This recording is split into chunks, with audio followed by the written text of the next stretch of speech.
So we are live, which means it's showtime. Yes, we're gonna come up with a different intro because my Max Nation stuff. I think I'm gonna save for more sports room talk show stuff.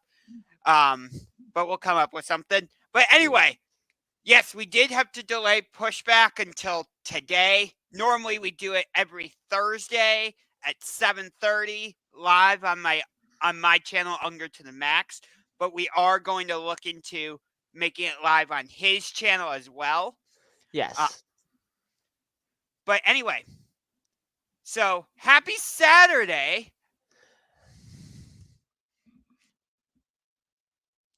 Okay, I thought you were going to say Yeah, something. relaxing. And we're here to talk about the top stories in sports news from this past week. Yes. Yes. Want to wish everybody who is celebrating a happy Passover, as well as a happy Easter. I know Good Friday was yesterday, so Yep, and then Easter's tomorrow. yes. And speaking of holidays, that leads us right into our first subject, actually, because yesterday was the Cleveland Guardians' home opener. So it got me thinking about this. Do you think MLB opening day should be considered a national holiday? I hesitate to think so because opening day, every sport has an opening day. Why give MLB special treatment?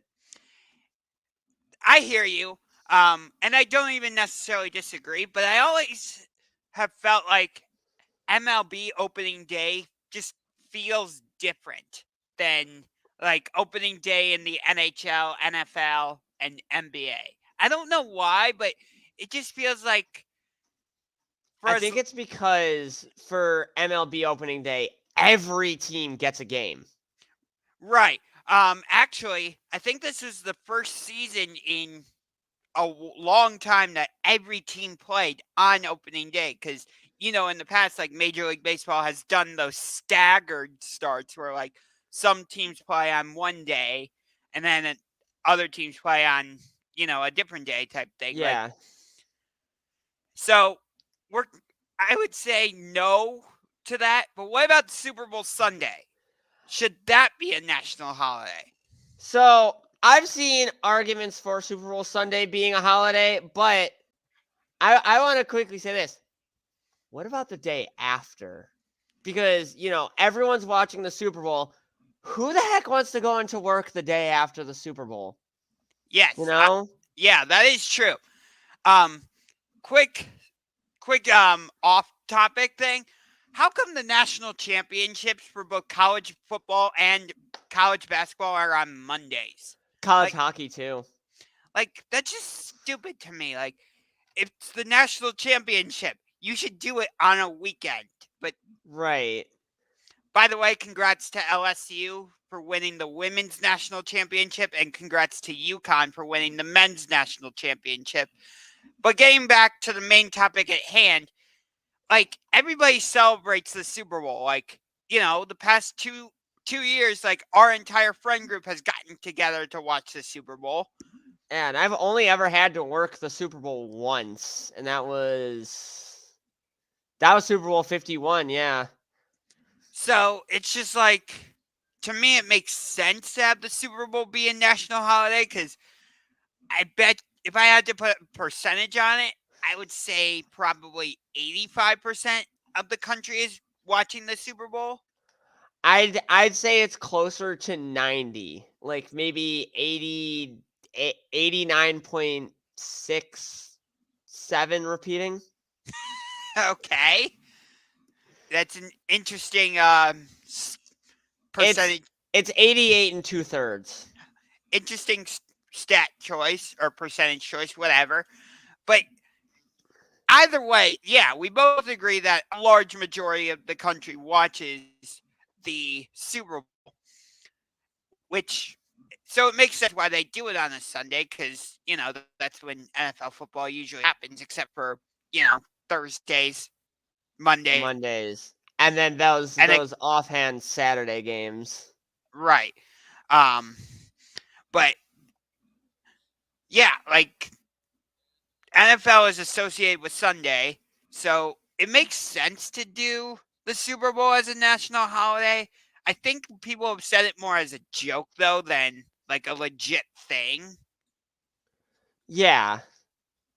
Although I did see something on the news like a week after the Super Bowl this season or last season, whatever you want to say, that like the governor from Tennessee wanted to introduce a bill to make the day after Super Bowl Sunday a national holiday. So Which I don't. honestly, I don't agree with a lot of like Tennessee, but yeah, I definitely agree to that it should be a national holiday because it's the day after one of the biggest days in sports. Everyone's going to be tired. Some people are going to be hungover. Do you think people want to go into work after all that? And some people are going to come in weighing like 20 pounds heavier. Oh, absolutely. I mean, Yes.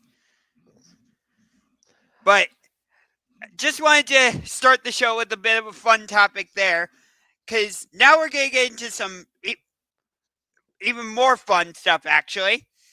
I Because just want to quickly say something. Today is the first time in NHL history that 16 games are being played on I think in one day, and we got two of them going on right now. The Hurricanes and Sabres are tied 2-2 with 12:50 in the second, and at the end of the first, the Detroit Red Wings are down 2 to the Pittsburgh Penguins. right. Penguins Red Wings is the first of 3 games on ESPN and ABC today. We'll Yep. get more into the NHL later in the show. But the NBA regular season wraps up tomorrow, and there's still a lot that needs to be sorted out. But we do know a couple things. First, we know that the New York Knicks, shout out to our friend Gangrene David, who is a massive New York Knicks fan, and the Cleveland Cavaliers will be squaring off in the first round. Cavs will have home court advantage for that series. However, the Knicks did win the regular season series 3-1. And we know that the Brooklyn Nets will face the Philadelphia 76ers in round 1. Philly will have home court advantage for that series. They play each other tomorrow in Brooklyn. Sixers currently lead the series 3-0. And we also know that the Milwaukee Bucks clinched the best record in the league, so they'll have home court advantage in every series. Yeah. Even like the finals, because like I think the top seed in the Western Conference has what, the third best record in basketball? So you're talking about the Denver Nuggets, yes? Because No, Boston, the Nuggets actually have the 4th best record in the league, behind Milwaukee, Boston, and Philadelphia. oh wow, it's that. So if one of those three teams makes it to the finals, they have home court. Correct. We also know that the Denver Nuggets are going to be the number 1 seed in the West. Your most hated team in the Western Conference, the Memphis Grizzlies, are going to be the number 2 seed. The Sacramento Kings, who won the Pacific Division for the first time in like 20 seasons or whatever, are locked in as the number 3 seed. And the Phoenix Suns are going to be the number 4 seed. We have no idea what's going to happen with the 5 seed or the 6 seed or the play-in tournament in terms of 7, 8, 9, 10. Well, Oh, actually, wow. we have no idea. Right now, Golden State is the number 5 seed. Clippers are the 6th seed, so they would be in the playoffs. And then in the play-in tournament, you would have the Lakers and the Pelicans and the Timberwolves and the Oklahoma City Thunder. And for the Eastern Conference play-in, you've got I know the Bulls and Raptors are playing, but I don't remember who Miami's playing. Atlanta. Okay. Yes. Yeah. So Miami, Atlanta is going to be the 7-8 game. Winner of that play will face Boston in the first round. And then the loser of that game will play the winner of the 9-10 game. And whoever wins that game will play the Milwaukee Bucks in round 1. Yeah. And loser of the 9-10 game gets eliminated. Correct. So it's better to be the 7 or the 8 seed Because at because, least you get that second chance. right, if you happen to lose in that game. Yeah. Which I think Miami's going to win that game. I think Miami, if they get to the number 7 seed, I don't think they would eliminate the Boston Celtics in the first round. But they would give them a hard time. Yes.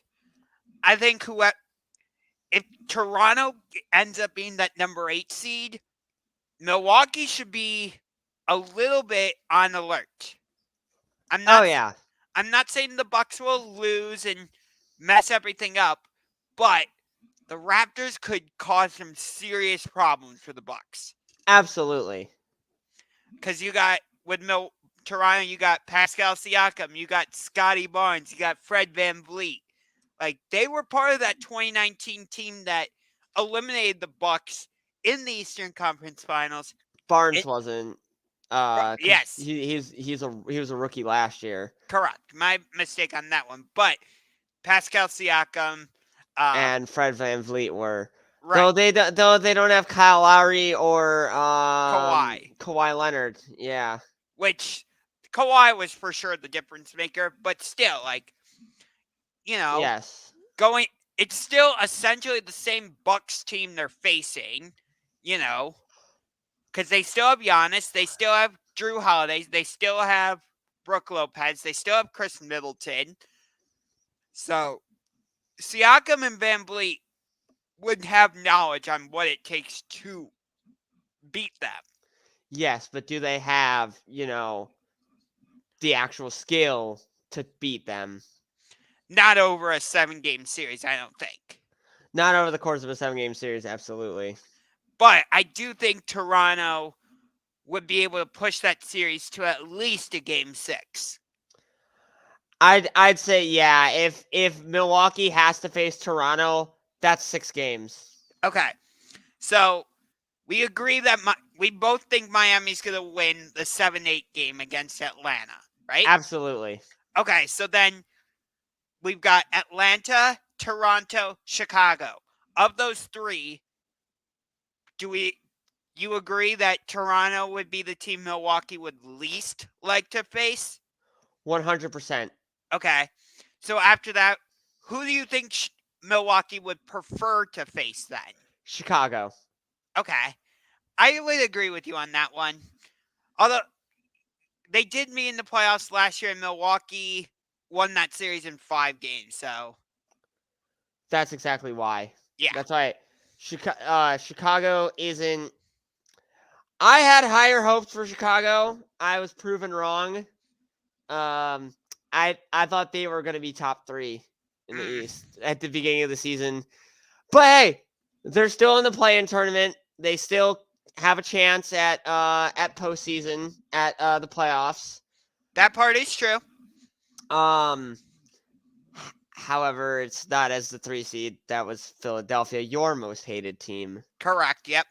So over in the West for the play-in, as I said, it's the Lakers, the Pelicans, the Timberwolves, and the Thunder. Thunder are for sure going to be a play-in tournament team. The rest could change, but right now, the Lakers would play the Pelicans for the right to play the Grizzlies.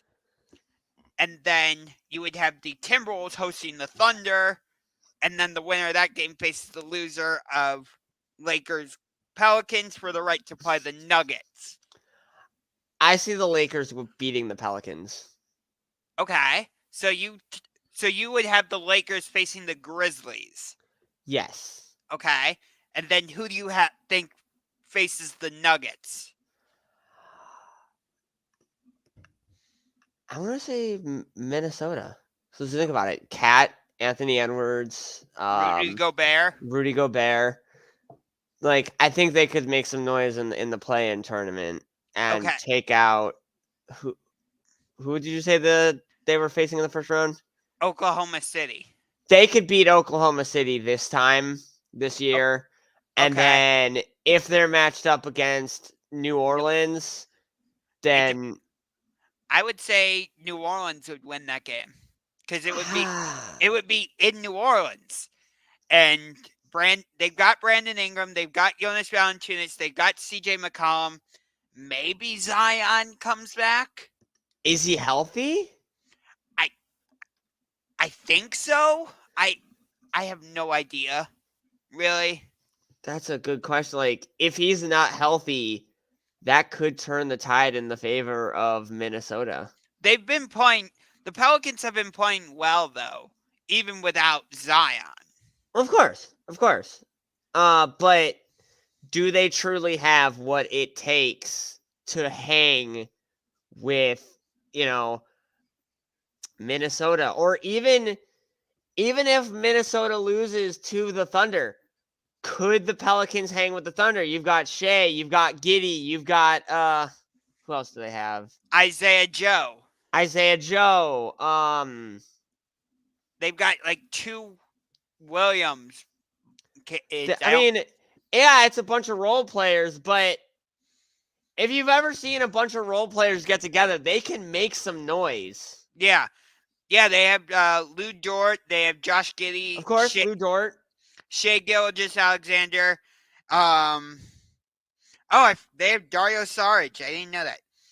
I like Dario. Okay, get this. They have Jalen Williams, Jalen, and then they have Jalen Williams, Jaylin. Okay, that is funny. So they have both of them. So yeah, the Thunder are a dangerous team, and they're doing this without the number 2 pick in this year's draft, Chet Holmgren. Right, they are doing it without Chet. So look out for the Thunder next season. I'm saying like 2 to 3 years, maybe even more. They're gonna be like, I don't want to say championship contender. It depends on how their stars turn out, but who knows? Maybe they prove me wrong. I mean, they did get to the finals in 2012, but they had Kevin Durant, Russell Westbrook, and James Harden. That is true. But overall, like, of the series that we know, Philadelphia, Brooklyn, Cleveland, New York, I guess we don't really know anybody in the West right now. So right. of the series that like we know for sure are happening, which one is the most intriguing? And we'll get into this in the NHL later in the show also. The most intriguing to me, I want to see exactly who I want to see exactly how who's the 4th, 5th in the West? 4th, 5th in the West right now, Phoenix and Golden State. I kind of want to see that one. But there's also a chance Golden State could end up in the play-in tournament. That is always very true. Because nothing has been decided in other than the top 4 seeds and Oklahoma City getting a play-in tournament, nothing has been decided. Right. But I would like to see Golden State versus Phoenix. I don't know. It's just one of those matchups that you like. It's in the playoffs. You're circling it and you're watching probably all 7 games because it's going the full 7 if they face each other. I feel like the only reason I would be disappointed about that is not that we're getting that series, but I would just be a little bit disappointed we're getting it in the first round because to me that feels like a Western Conference Finals match. That's exactly what I'm saying. The fact that we're getting that in the first round makes it even better because, well, this is a Western Conference Final matchup in the first round.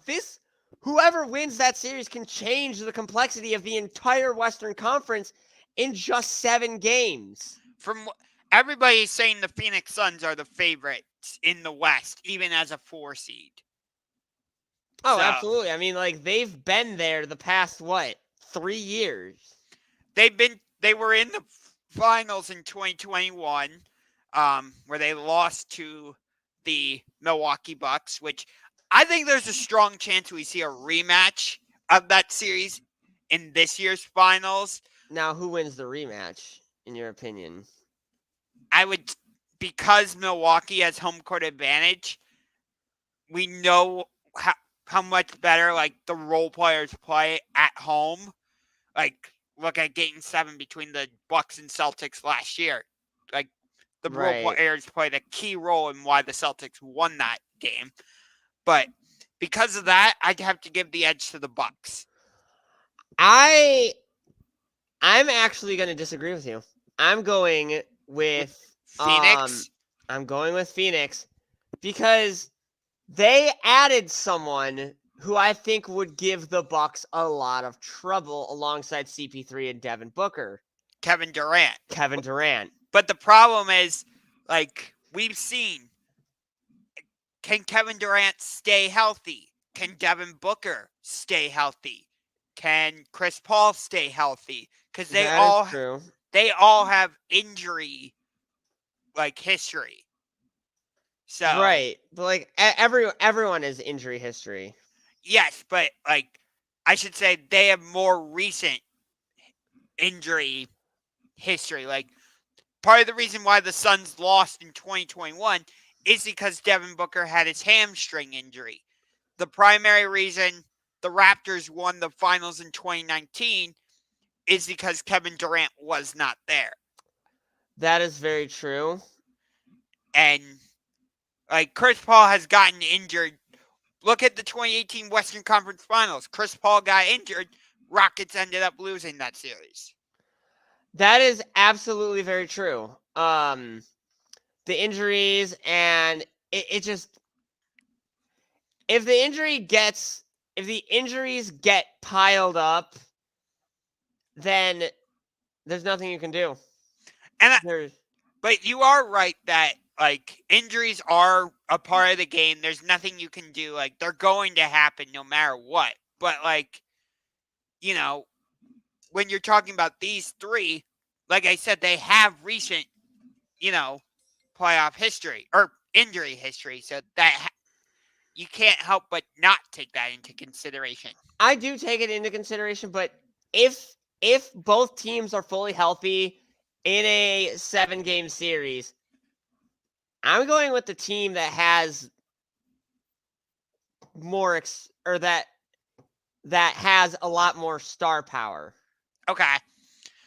All right. So let's dive a little bit deeper into this Knicks Cavs series, which hopefully the Cavs are going to do watch parties at Rocket Mortgage Fieldhouse because that's what they've done in the past for playoff games where they literally show the game on the Jumbotron. I remember going to one of those. in 2016, the year we won the championship. Actually, I went to 2. I went to one in the Atlanta series. Okay. I went to game 3 of that. Then I went to what was it? I went to game 7 of the NBA Finals. Oh, you were at I was at the watch party downtown, yeah. I was at the Game 7 watch party for the 2018 Eastern Conference Finals against the Celtics. I heard that was like a good watch party to go to. But like the one for Game 7 of the NBA Finals had to be outside. They also did it in the field house too, but I know what you mean. No. For Game 7 of the Finals, they couldn't do it at the field house because of they were setting up the RNC. No, they still had it in the field house. I've seen YouTube videos. They did it inside the field house too. Yeah. But if the Cavs do those watch parties again, I think we should go for sure. Oh, absolutely.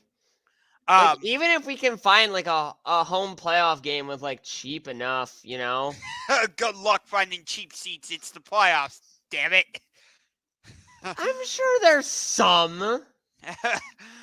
Not if it goes to a Game 7, it won't.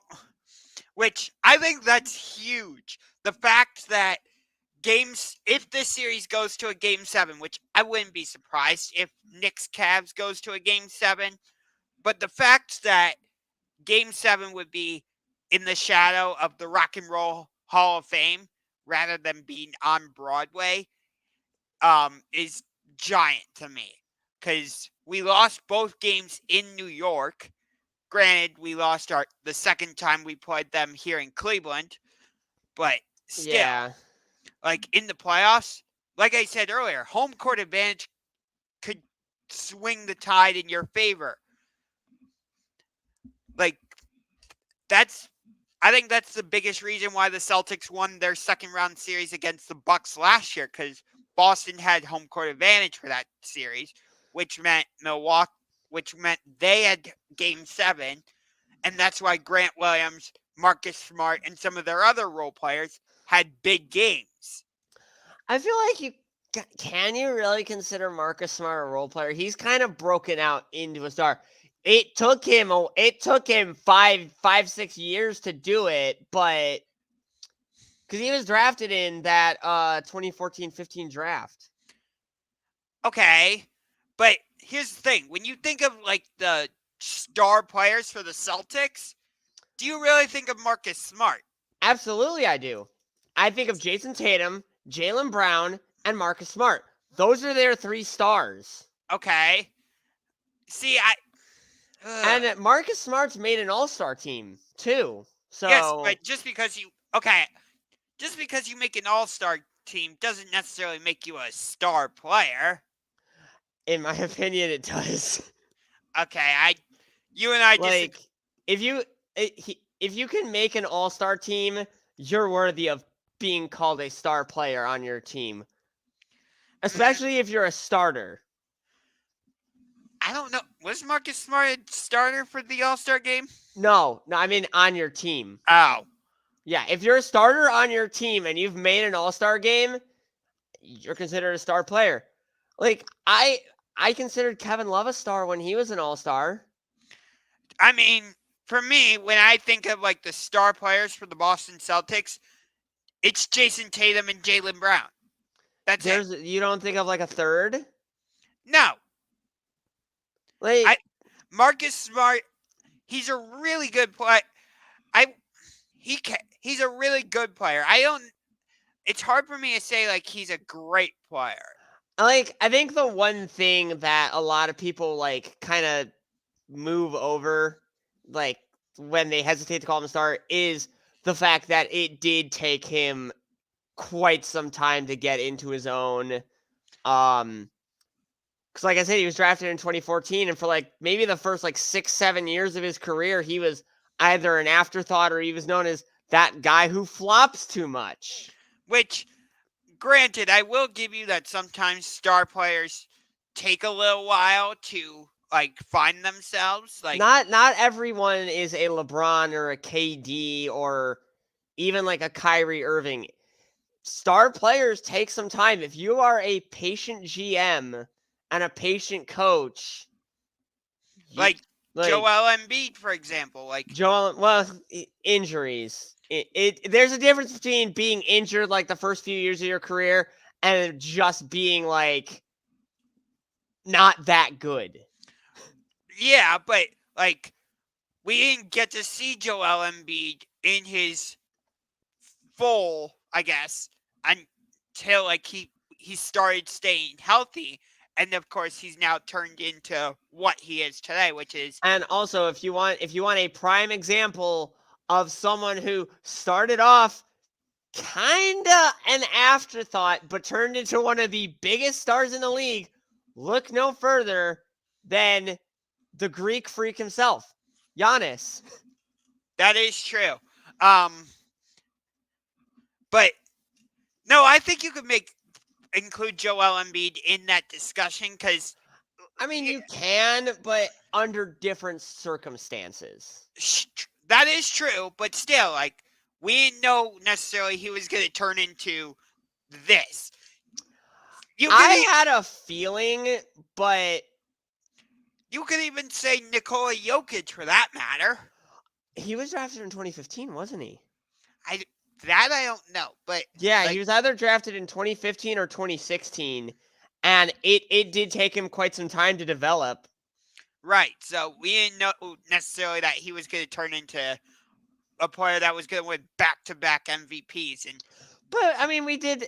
It was the same thing with Giannis. We didn't know he was gonna become back-to-back MVP, and he did. yes, which I think Giannis has kind of fallen off in the MVP discussion. It seems like it's now a two-person race between Jokic and Embiid, and it looks like Embiid is going to win it. I was just discussing with that on Thursday with one of the guys at Subway. We were talking about like Embiid is the right now as of today, this moment, Embiid is the clear favorite to win MVP. Yeah, which Has he again, won it before or no? no, he's people were arguing he should have won it last year, but I could see why. he didn't. Jokic won for the second consecutive year, as we talked about. But Do you think voter fatigue could play a factor into why Embiid eventually ends up beating out Jokic? oh, I don't know necessarily. It's hard to say with that because Jokic doesn't really play like a flashy, exciting style. Like if you watch his game, it's very. I hate to use this term, but I can't really think of a better one. It's very boring. You know what I mean? I definitely agree. But like one thing I wanted to like bring up was he won back-to-back MVPs, and I feel like one of the factors of why people would vote for Embiid over him is like, oh, but we voted for Jokic the past 2 years. Do we really want to vote for him again? No, I do understand that. I I'm just not sure. Like if that really how much that really plays a factor. I feel like it played a factor into why there was someone voted over LeBron when LeBron should have won it, and the reason why they voted against LeBron was because they'd voted him for him the past 2 years. Are you talking about when Derrick Rose won the finals or won MVP in 2011? It might have been actually. But I am disappointed on the subject of like Derrick Rose winning finals or not finals MVP. I apologize. Like league MVP. I wish Donovan Mitchell and De'Aaron Fox were more in the discussion for MVP. And Yeah, like the past few years, it has been big men. right. It's been this year. It's most likely going to be Embiid. Past 2 seasons before that, it was Jokic. Past 2 seasons before that, it was Giannis. And then 2017-18, it was Westbrook, I believe. No, that was 2016-17. 2017-18 was James Harden. Oh yeah. So like guards have. It's not like guards have never won MVP, as we talked about. Right. A guard was the first ever unanimous MVP. Stephen Curry, yeah. But like this year, like for me anyway, like the Cavs would not be the 4th seed in the Eastern Conference playoffs if Donovan Mitchell wasn't on the team. Absolutely. And I don't think the Sacramento Kings would be 3rd in the Western Conference if De'Aaron Fox was not on the team. So right, but then you have to look at it like this. Would the Philadelphia 76ers be the 3 seed without Embiid? Would the Denver Nuggets be the 1 seed without Nikola Jokic? Would the Milwaukee Bucks be the best team in the league without Giannis? That part is true. I'll give you all that. And of course, like you have to look at the stats and, you know, like Giannis, Embiid, Jokic are putting up ridiculous numbers this season. Not to say Donovan Mitchell and De'Aaron Fox haven't, but I think part of the problem for De'Aaron, anyway, is the fact that he plays in Sacramento. which, like, you and I have talked about this when we were talking about Damian Lillard on a previous show. Like, this is the first time they've made the playoffs since 2006. Yes, and it's their first division title in like 20 years, something like that. Which, congrats to the Sacramento Kings on that. Oh my God, I was when I heard they were making the playoffs, I was happy because it's whenever you see a team break like a long time without playoff streak, it always kind of like gets you in the feels. It's like, man, that's such a feel good story. Yeah. You know? Yeah, I was at the Cavs game when we hosted Sacramento. That was the day before we went to the game against OKC, actually. And Sacramento ended up winning that game, but it was close. They are a really good team, I think. Do I think they're good enough to make the finals? No. It depends. It really does depend. The Western Conference is going to depend so much on matchups this year. Like, Absolutely. More so than in the past, I would say. Absolutely. I think the East is not going to depend as much on matchups. I think the East is more going to be determined by the star players like Giannis, Jason Tatum, Jaylen Brown, and Embiid. Yeah, if it basically comes down to if you can beat Boston, Philadelphia, or Milwaukee, your path to the finals is basically secured right there. Yes, which, no disrespect to the Cavs or the Knicks, because, you know, he and I are like the two of the biggest Cavs fans ever, but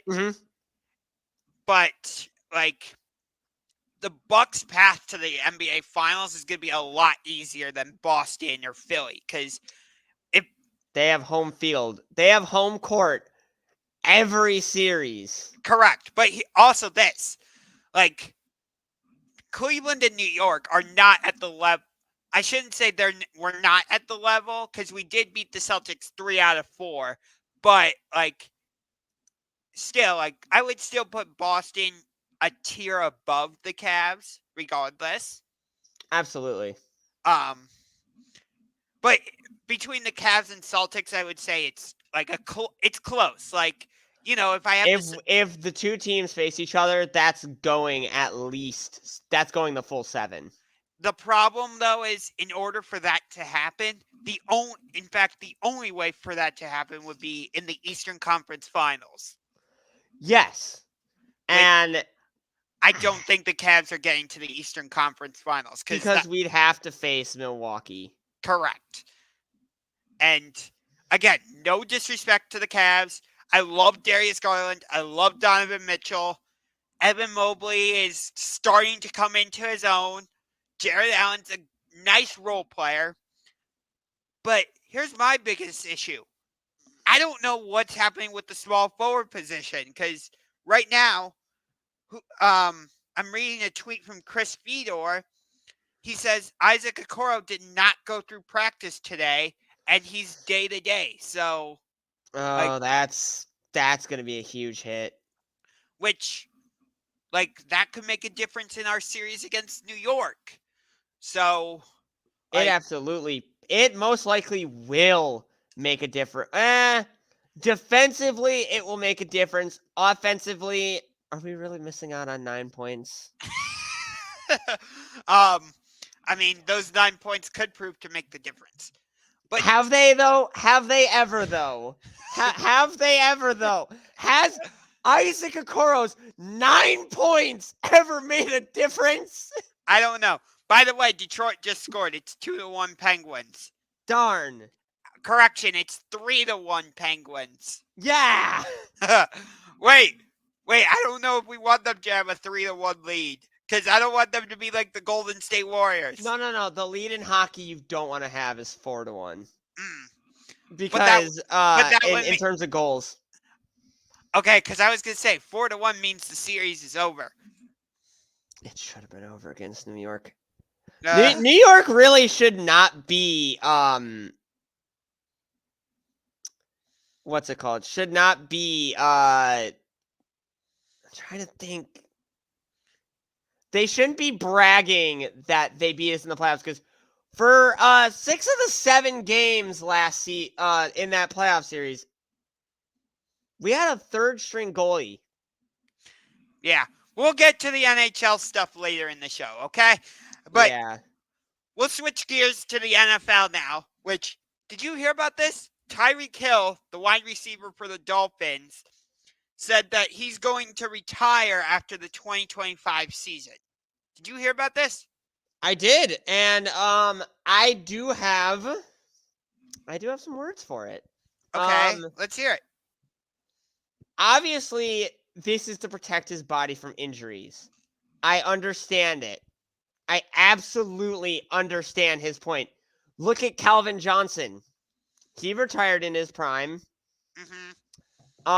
But do I think this is the right call for him? I also think it is. What does he have left to do? He's won a ring. Mm-hmm.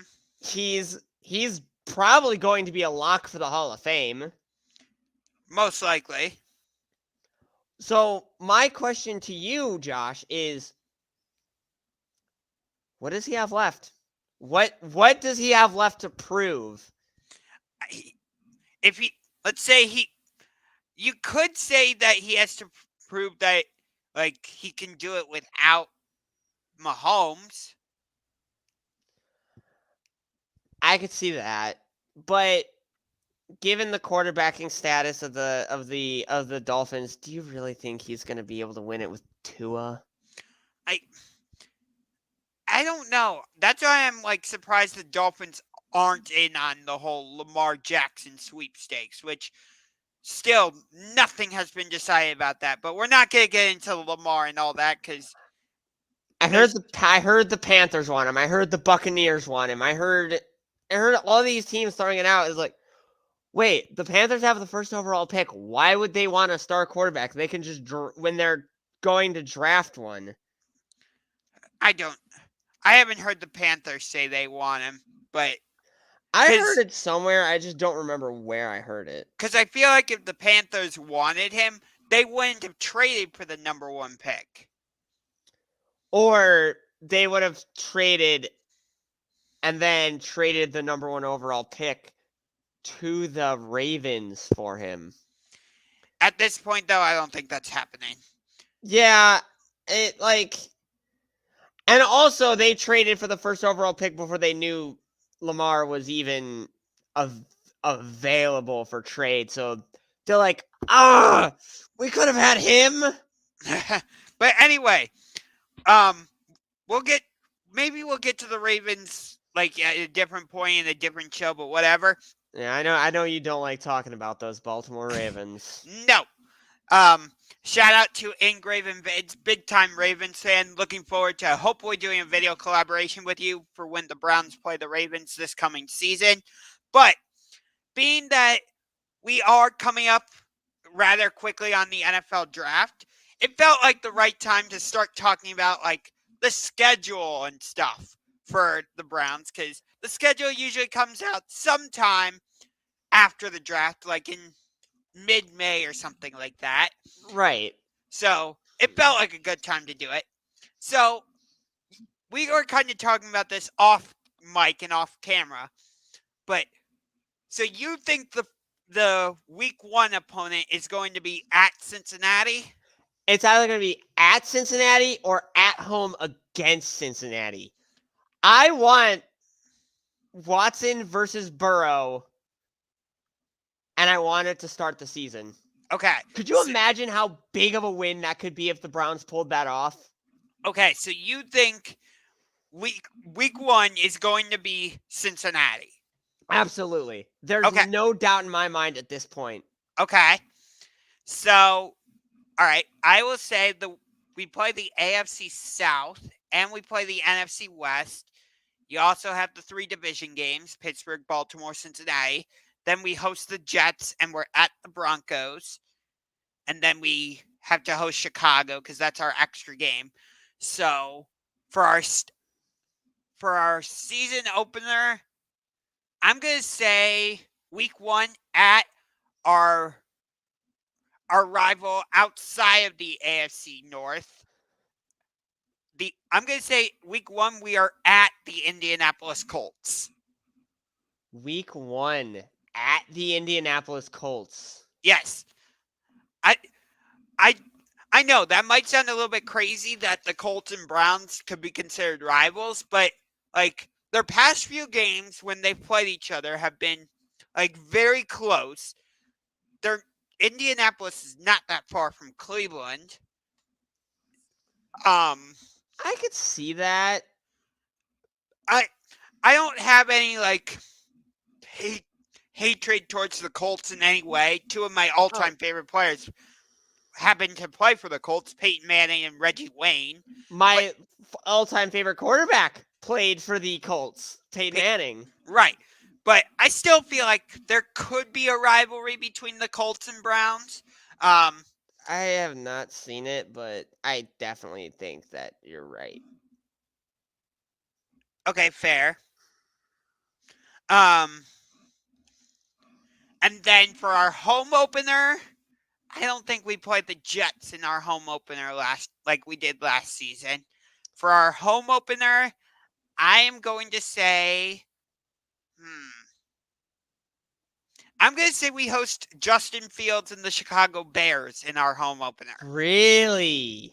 Yes. The Bear. Okay. I could definitely see that. Okay, so let's say for your week 1, you have at Cincinnati, okay? Yes.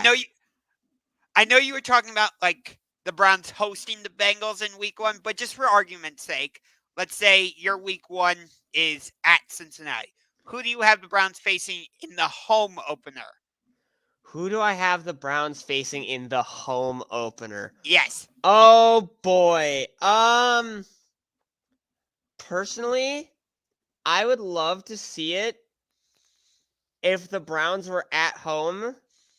Like go from one rival to another at home against the Baltimore Ravens. Okay, so you have week 1 at the Bengals and then week 2 home against the Ravens? Yes. Okay. So I have week 1 at the Colts, week 2 at the home against the Bears. We'll write this down, and then when the schedule comes out, we'll see if either of us got it right. And you've been spot on with some of the because you predicted our home opener last year was going to be against the Jets, didn't you? Yes, I did. All right. So speaking of like that, so this season the Browns play the AFC South, which means they play at the Colts, at the Texans, home against the Titans, and home against the Jaguars. So of those 4, who do you think is the most intriguing opponent? So we play so these are the 4 AFC South teams, right? Correct. Yep. At the Colts, at the Texans, home against the Titans, and home against the Jaguars. The Browns and Jags have never put on a bad game. Oh, so you're going with the Jaguars. I want to see Deshaun Watson versus Trevor Lawrence. Okay, in this case, you and me are on the same damn page because I'm also thinking the Jaguars. I'll even take it a step further. I think like the last time these two teams played each other down in Jacksonville back in 2020 or whenever it was. The Jaguars were god-awful. Yes, but the game was in like week 11. I think the schedule makers should make this game even later in the season, in like the week 13 to week 15 range. And I'll tell you why. Because we know how good the AFC is projected to be this season. You've got Baltimore, if they have Lamar, Cincinnati. I would even include Pittsburgh in that mix. I'm definitely throwing Pittsburgh in that mix. Okay. Because it's Pittsburgh. If they get anything less than 9 wins, the world's going to end. Okay. But you also have the Chiefs, the defending Super Bowl champions, Buffalo, Miami, maybe the Jets if they ever get this Aaron Rodgers deal done. which I Um, think it will. at some point it's going to. We'll see. Kind of Um, has to. the you got the Chargers. So, and the Browns and Jaguars are both going to be like probably in the playoff mix as well. So, this game could serve as like the tiebreaker. Like, what if these two teams are jockeying with each other for playoff positioning throughout the season? Like, Some of those late season matchups that the NFL could make could be a huge difference maker now. right. So that's why I'm saying, like, the NFL schedule makers should put this Jaguars Browns game in like that week 13 to week 15 range. Right. And I would not make it a 1:00 game. I would I don't want to say Sunday Night Football because I want to be able to go to the game, and I would prefer if they didn't make it a nighttime game. I don't think they would do like because the 4:15 slot, the 4:05, 4:15 slot are West Coast games. That is true. Because that's their 1:00. Yeah, but they put Dallas games in 4:00 slots, but that's because Dallas is in another time zone.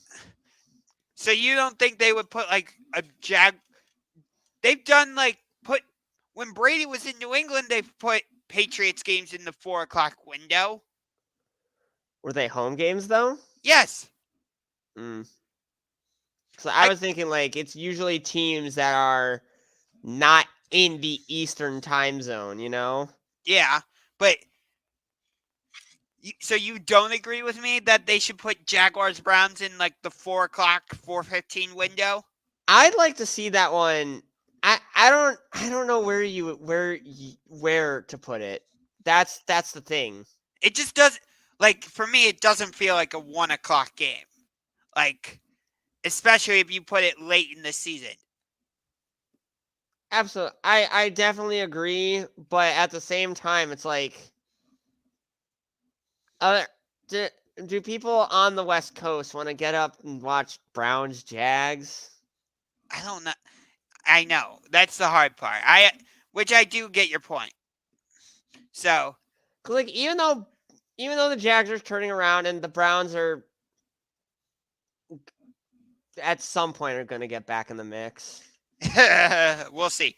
But think about this too. Like the Jaguars and Browns, their last playoff games were both in Kansas City against the Chiefs, and they both took the Chiefs right to the limit in seasons where the Chiefs went to the Super Bowl.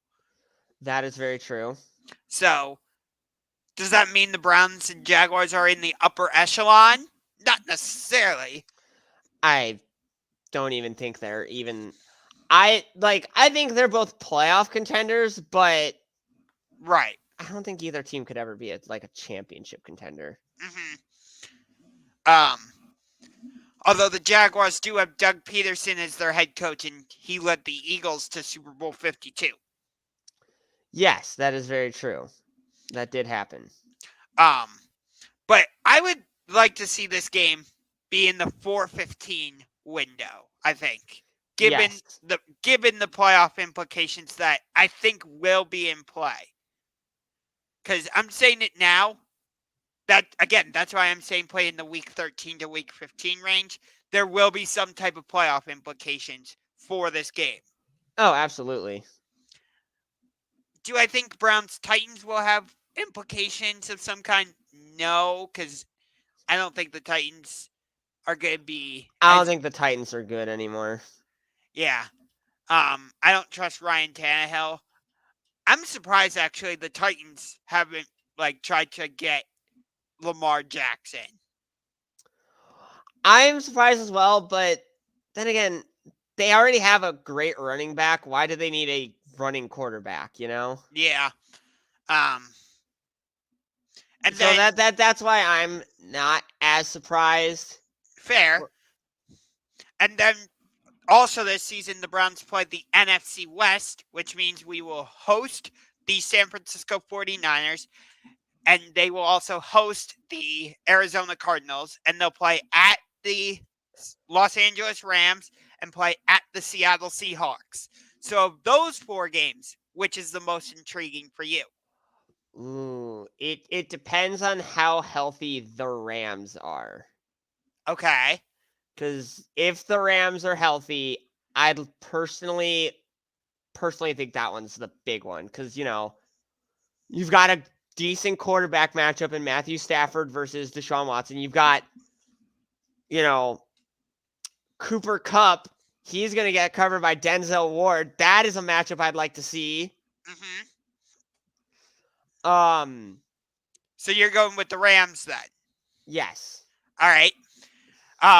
Maybe this is a little bit of my fandom, but for me, it's easy. It's the Seahawks. My big question for the Seahawks was last year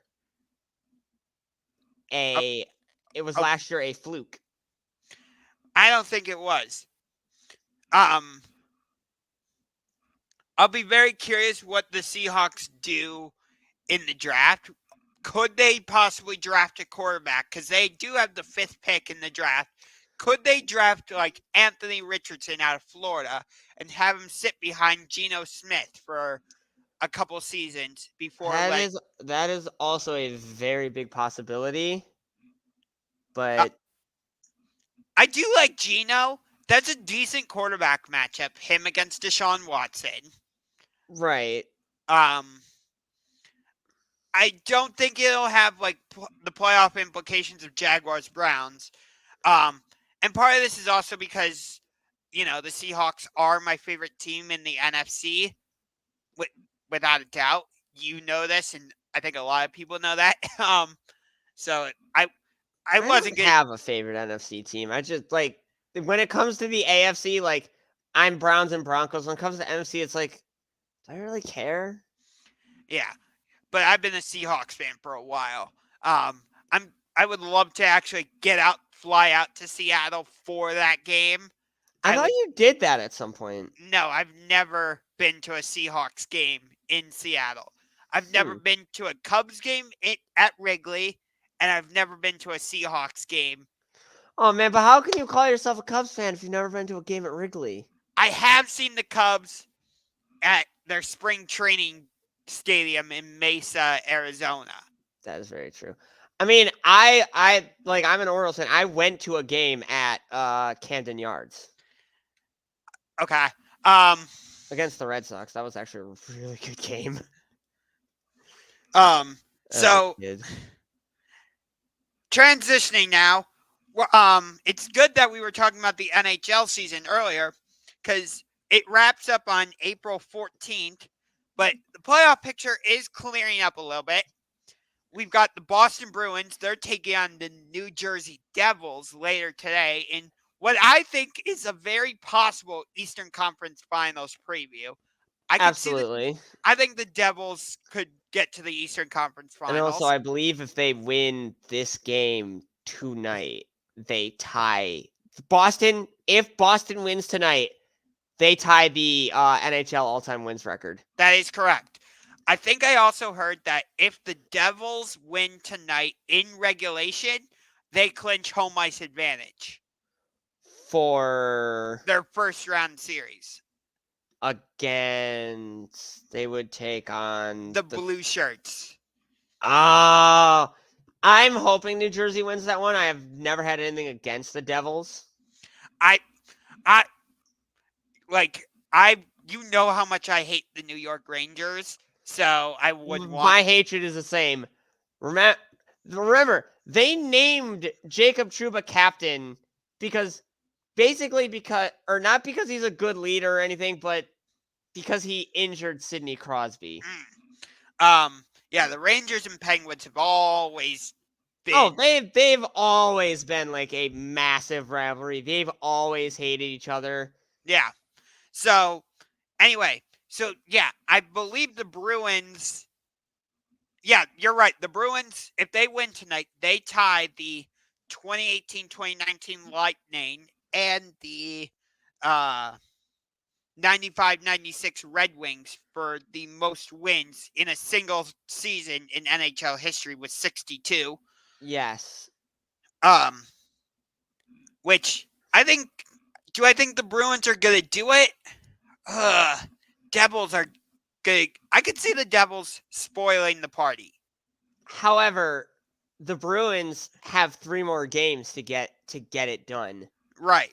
So if they don't win tonight, they still have 3 more games. And if they win those 3 games, they not only tie, they break the all-time record.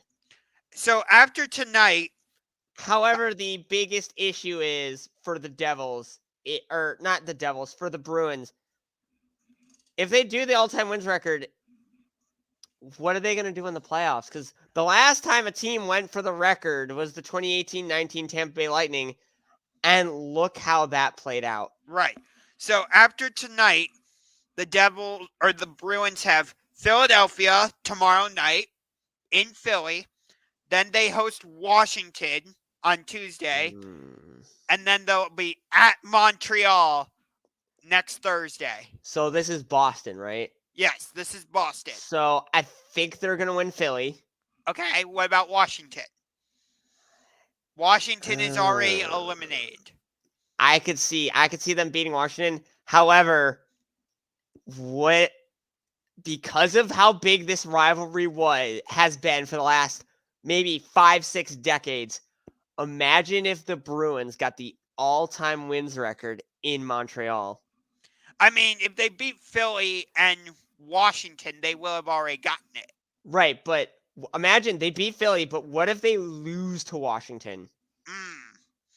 So then that sets up Montreal could play spoiler, or Boston could get the all-time wins record in the home of their most hated rival. Could you imagine that Montreal fan base just raining down boos upon Boston as they walk home with the all-time wins record? Wouldn't that be crazy? Yes. Okay, and then the remaining schedule for the Devils, because they're still trying to hold off New York, as in the Rangers. Check this out. The Devils are only a point behind the Hurricanes for the top spot in the Metro Division. So if they win tonight and the Hurricanes lose their game, which right now the Hurricanes are losing against the Sabres 4-3. Oh my God. So think about this. If Buffalo wins, Buffalo is still in the mix for the wild card. Oh, absolutely. I think that the Eastern Conference wild card race is one of the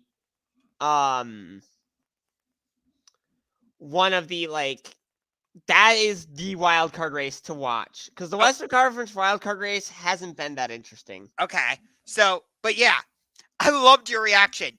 But that is correct.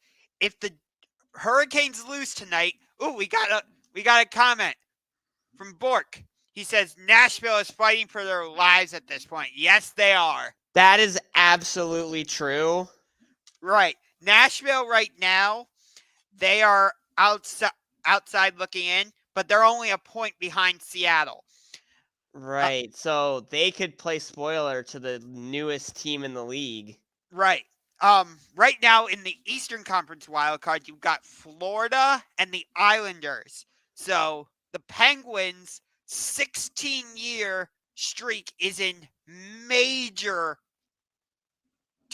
trouble right now. The Penguins have to win tonight. But here's the remaining schedule for the Devils. They've got the Bruins tonight. Then they host Buffalo next Tuesday. Okay. And then they're at Washington next Thursday. Oh, so they only have 3 games. Yes. So, and then I'll give you the Hurricanes' remaining schedule. All right. So the Hurricanes, right now they're at Buffalo. They'll be at Ottawa on Monday. All right. Home against Detroit next Tuesday. So a back-to-back. All right. And then they'll be at Florida on Thursday. Okay. So even though Ottawa and Detroit are both eliminated, both of those teams are frisky and they're I think they're In the next few years, I've said this, in the next few years, the Ottawa Senators are going to make the playoffs. So I'm going to agree with you, but I'm going to also say the Detroit Red Wings do as well. I mean, I'm agreeing on that. I've got nothing against that. Oh, I don't know about that. The Oilers can make it deep into the playoffs behind McDavid's MVP. They were in the Western Conference Finals last year. Yes. The one thing that stopped them was their goaltending. Right, but let me say this. Right now, the Oilers are only 3 points ahead of the LA Kings in the Pacific standings. That is very true. I could see we saw like that series last year. The Kings were able to push the Oilers all the way to a game 7. That is very true. So, while I think it's I'm not going to say it's how do I say this? I'm not going to say it's unlikely, but I'm going to say it's not. I don't know what the right phrase is, but I would give the slight edge to Edmonton, like a 51-49 percentage. Oh, it's going to be a great playoff series no matter who wins it. But okay, so hold off on that. So, because we got a couple things in here. So, for me, to answer this question, what's the most intriguing Stanley Cup playoff series or matchup as of right now? Looking at how the standings are, for me, it's easy. It's that Edmonton-Los Angeles series. It was so good last year. And you can just tell as the regular season has gone on that they do not like each other. There is clearly a rivalry between them. The rivalry is forming. I think it has even bigger rivalry potential than Oilers Flames. Ooh. And as we saw in the 2019-2020 season, as that series or as those games went on, there was increased heat that led to a goalie fight. Oh yeah. So for me it's Kings Oilers. For you, what's the most intriguing Stanley Cup playoff matchup as the standings are right now? Devils Rangers. That was a close second for me. I just have this feeling that those two teams are absolutely going to kill each other in the playoffs because they're already a rivalry. Like the way those two teams have fought each other or have gone on this season and in previous seasons, like we've seen the Devils and Rangers come to blows often. Yes.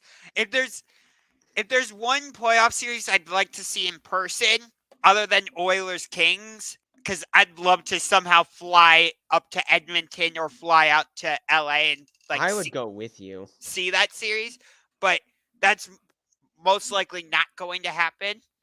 So if I could somehow get to Prudential Center in New Jersey to see the Devils and Rangers play each other, oh hell yeah, I would be right there with you. I would get a black and red Devils jersey for sure. I want the New Jersey jersey. I want the new just for the memes. I have to say, like you and I have talked about this many times, like when we've hung out and stuff, like what's the best logo in the NHL and stuff. I have to say the Devils logo has grown on me in the past couple seasons. I've always loved it. It just looks so good. I never disliked the Devils logo. But it was just kind of all right. While we're on the subject of logos, what in your opinion is the absolute worst logo? Like the team that is currently employing that logo should either get rid of it or fold. Oh, that's easy. The Washington Capitals. Yeah. See, I know your reasoning because you like their alternate logo, the W Eagle, Yes, the W Eagle is or so as I much. like to call it, the Weagle. I'd even like it if they went back to the Screaming Eagle logo. The one that's like on top of the Capitol building. No, that's the W Eagle. I'm talking about the eagle that like is angled down like this. Oh, no! When I said the W Eagle, I thought like you were talking about the eagle head coming out of the W, or Yeah. like the eagle that's forming the W. Yeah, the one that has the Capitol building. That's a different logo. No, it's not.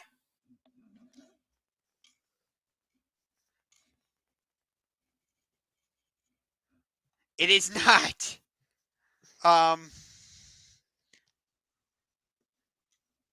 Yeah, I'm talking about this one. Oh, I thought you were talking there because there's a different logo with with the actual Capitol building. No, but I'm talking about this one. Yes, that's the exact one I'm talking about as well. I do see the Capitol building, Yes. but like, Oh, there's a very different jersey. unpopular opinion. I thought you were talking about this logo right here, Josh, with the Capitol building. Let's see. Oh, yeah, no, not that one.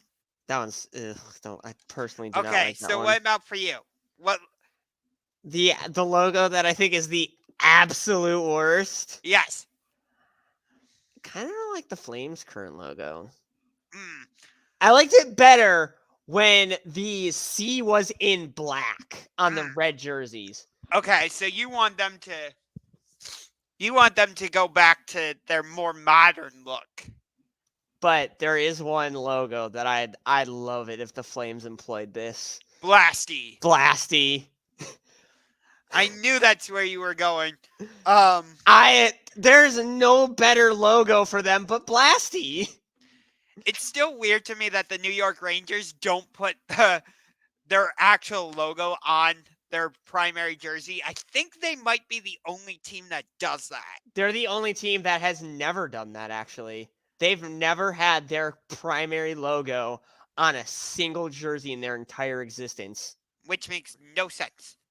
It's crazy. Like not even like specialty jerseys like their like they've never had it on a Winter Classic jersey. They've never had it on a Stadium Series jersey. Okay. Do you think so we know we'll get back to the other stuff in a minute, but you brought up the Stadium Series. So, like you and I went to the Monsters outdoor game against Wilkes-Barre Scranton, and absolutely we did. That was amazing. We left right as they scored in overtime too. Yes. I was upset. Huh? I think we were all a little upset. We were like, well, if we knew that was gonna happen. Yes, but can you really predict that type of thing in hockey? No. Absolutely not. And we didn't want to stay for overtime anyway. Right. Because like it had been such a long afternoon because they scheduled the game at 1:00 and then yeah. It just was not a good idea. But you were also at the Michigan-Ohio State outdoor game, right? I was there, yes. And that one was dominated by Ohio State 4-2. So do you think they will eventually do an NHL outdoor game at First Energy Stadium? If they're going to do one for the Blue Jackets, they're not going to do it at Ohio Stadium because the piping is, from what I heard, the piping is terrible there, and that's why they did Ohio State, Michigan in Cleveland. That's why I'm saying, do you think they would do a NHL Stadium Series game at First Energy Stadium? Yes, but like the big issue is, and I've heard a lot of people say this, is like, I'd love to see Ohio get an NHL outdoor game, but not with the Blue Jackets. Because the Blue Jackets are they're not a good team to watch. It's painful to watch the Blue Jackets sometimes. That's the problem, though, is like, you can't really justify doing like Detroit and Pittsburgh. I guess you could justify doing the Penguins. It's a neutral site. Yeah. Let's see. The Stadium Series for Tampa versus Nashville were. I agree on Tampa. I disagree on Nashville. The guitar pick jerseys were a masterpiece. Nashville has one of the best Their primary logo is one of the best logos in the NHL, bar none. I don't think Nashville has ever had a bad logo. Like, you've got the Pred Skull, you've got Dopey Cat, you've got their the guitar pick that's always on like their shoulder patch. Yes. Never had a bad logo. Yeah. I would say my top 3 NHL logos. Nashville for me is number 1. Minnesota is number 2. Actually, let me take it a step further. Top 5. Nashville's number 1. Minnesota is number 2. All right. Minnesota's 2. Dallas is 3. I love that Stars logo. I know. I like their like neon alternate. That's like the state of Texas with the Dallas Stars logo in the middle. Okay, I think that one's pretty cool. Number 4 for me, I would say Carolina Hurricanes. I love their logo. And then which Carolina logo though? The Hurricane or the Storm Warning? The Hurricane. I'm talking about primary logos. Oh, okay. Yeah. I'm with you on that. Nashville was robbed of a Cup in 2017. Yes, the Predators were robbed of a Stanley Cup in 2017. Unfortunately, in that series, Pecorine was just not too good right there. No. And then for my number 5 logo, by the way, they did unveil a statue of him outside of their arena. For my number 5 logo, oh boy. Actually, I'm going to just stick to my top 4 for now. So my top 4, Nashville, Minnesota, Dallas, Carolina. Ooh. Okay. That's my top 4. Okay. I'm not sure who my 5th is right now, so that's why I changed it to my top 4. My most favorite, my top, I'll give you my top 3. Okay. As much as the Columbus Cannon logo. Okay, so you're going with alternate logos then? I'm going with any logo in a team's history. Okay. For me, I was talking about primary logos right now. I would go with that, but like there's so many good logos out there. Fair. My number 2 all-time logo is the is Robo Penguin. Okay, Robo Penguin. So you've got number 1. Who did you have number 1? The Cannon. The Cannon. Number 2 is Robo Penguin. Number 3 is who? Number 3. And this one's gonna be a bit interesting of a pick, but I love the old Tampa Bay Lightning logo. I love their current logo, actually. I think their current logo is too simplistic. But that's what makes it awesome. I think their old logo with the bolt, the circle, and Tampa Bay Lightning, I thought that was so much better. Especially on the jerseys where like the bottom was like the waves. Okay. So your top 3 are the Cannon logo, Robo Penguin, and the old Lightning logo. Absolutely. Okay. What about the Fisherman? I'd say that's my number 5. Okay. For me, if I'm going by like old alternate or old logos or like all time, I would still say the current Stars logos, and I would keep my top 3 the same. Minnesota, my top 3 would stay the same. Nashville, Minnesota, Dallas, as in their current logos. I would take out the Hurricanes logo though, and I would put in whose logo? I'm trying to remember now. Oh yeah, the old Florida Panthers logo before they went to Ooh, before they went to, Florida. before they went to the Shield. I love the old Panthers logo where the panther is jumping out at you. I like that logo as well. That's a personal. That is a personal favorite of mine. Yeah. All right. So I think we spent enough time talking about NHL stuff. We're not going to spend very long on this next topic, but the WNBA season is just around the corner. In fact, the draft is actually on Monday. You've got Aaliyah Boston from the University of South Carolina. She is projected to be the number 1 overall pick to the Indiana Fever. And Diamond Miller out of Maryland is projected to be the number 2 pick for my favorite team in the WNBA, the Minnesota Lynx. I've always been a huge Minnesota Lynx fan. Maya Moore, Sylvia Fowles, Lindsay Whalen. So their head coach, Cheryl Reeve. It's going to be a really fun WNBA season because you got Sue Bird retired. The WNBA champions are the Las Vegas Aces, and they just went out and added, Candace Parker. Nothing special. That's total sarcasm right there. Yeah.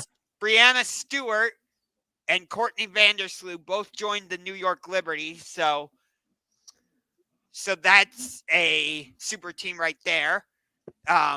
Minnesota's looking to get back into the mix. Indiana, I have no idea what the Fever are going to be this season. Atlanta should be decent. Phoenix, they still have Diana Taurasi. Brittany Griner is back, which glad to have her back. I'm not getting into all the political stuff with all that. But yeah, it should be a really fun WNBA season. I wish Cleveland had a team still. But I know we did at one point. yes, we had the Cleveland Rockers. Why were they? Why did we get rid of them? I have no idea. Ha! Sue Bird. I think you're right about that, Bork. Sue Bird was basically the woman version of Steph Curry. I never knew this. Is Sue Bird related to Larry Bird? No. So they're just two different people that happen to both play basketball and have the same last name? Correct. Yes. Interesting. Yes. But that's all we're going to mention with WNBA stuff. So today is Saturday, and Saturday usually means one thing for one particular sport. Yes. If I wasn't, I just did the Claudio Castagnoli right there. Yes, you did. Which we'll get to AEW, but it's Saturday, and down in Miami It's fight night. Wait, Sheamus is here? No, Oh. that was last night. Oh, yes, we've got UFC 287.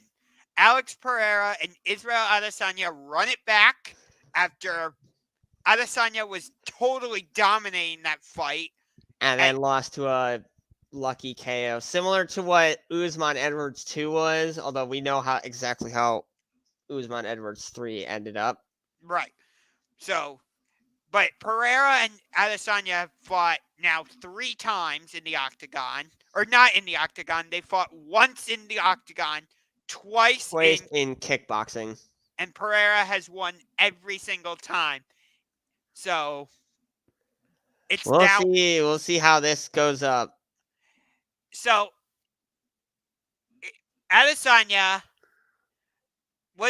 do you think Adesanya was on his way to passing Anderson Silva? He needed more. Okay, but don't get me wrong, I love Stylebender, but I just don't think anyone can touch what Anderson Silva did for the middleweights. For the middleweight class. So quick thing, because you brought up Usman. If Usman had either regained the belt in the trilogy fight or if he had beaten Edwards,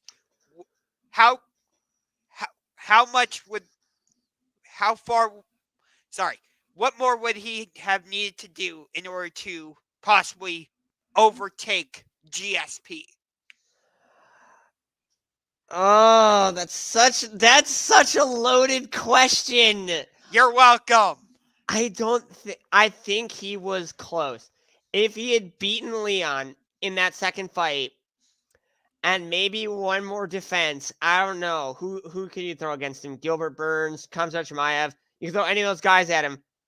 I think if he beat Leon the second fight and then defended it against someone else, that gets him at the level of GSP.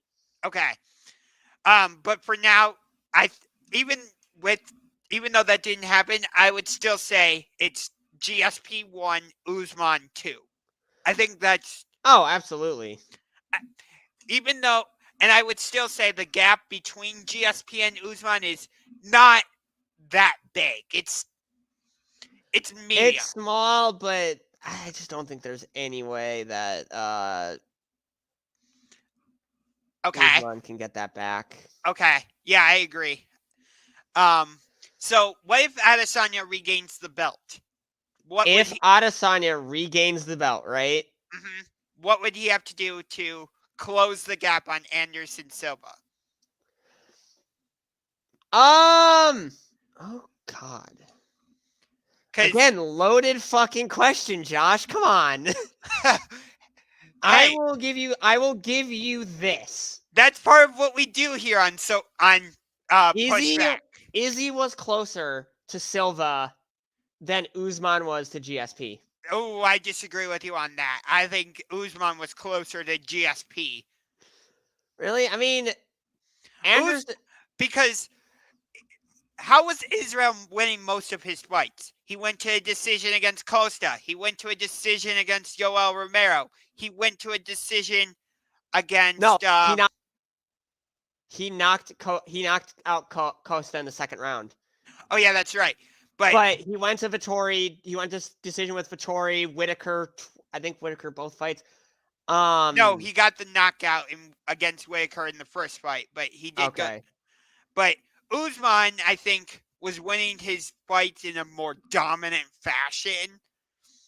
Like he won both fights against Colby decisively. He destroyed Masvidal, especially in that second fight. Yes, he knocked out Gilbert Burns. So I think Usman was closer to GSP than Adesanya. I kind of disagree on one point and one point alone. Mm-hmm. Israel Adesanya, yes, his fights were going to decision, but did you think he lost any of those fights?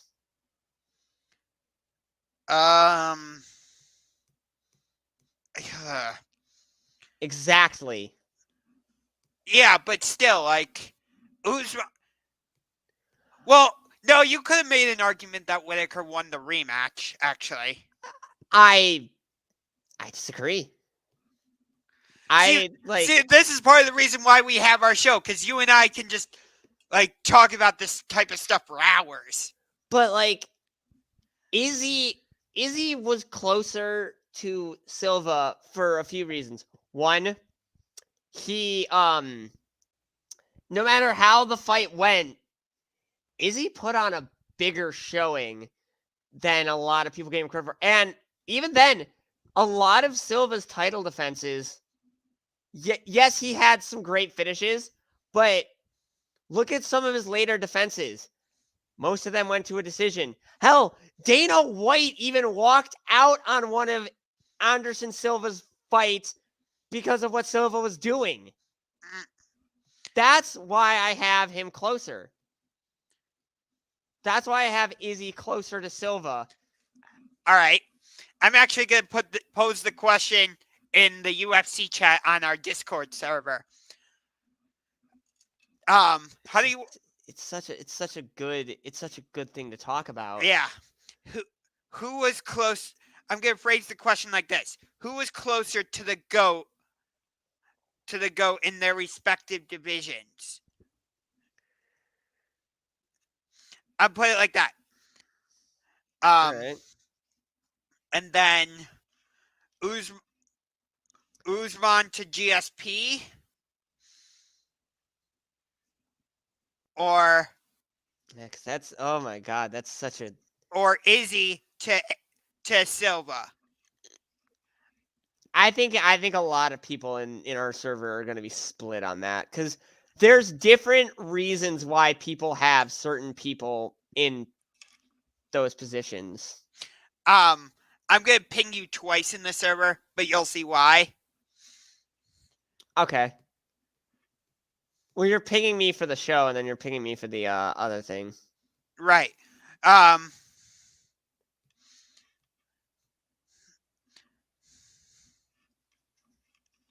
Okay. So you'll see. But yes. So I say it's Uzman to GSP. You say Izzy to Silva. But let's just talk about this fight.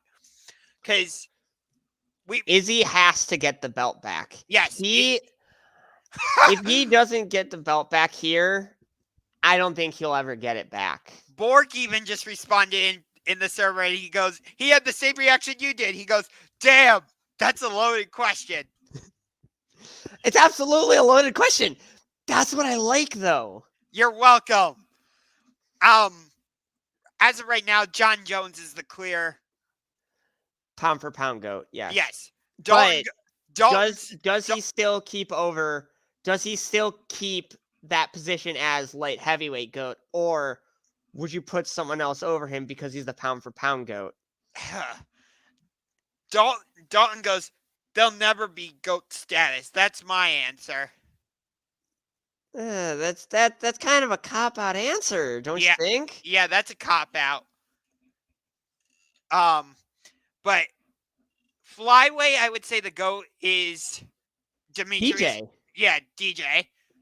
Bantamweight, ooh, it's either Dillashaw or Cruz. You're forgetting one name. Henan Barrow. Yeah, Dillashaw beat him, though. Twice. But Henan Barrow beat Cruz. For me, no discredit to Henan Barrow, but for me, it's between Cruz and Dillashaw. I think you could throw one more name in there if he gets the win at 88.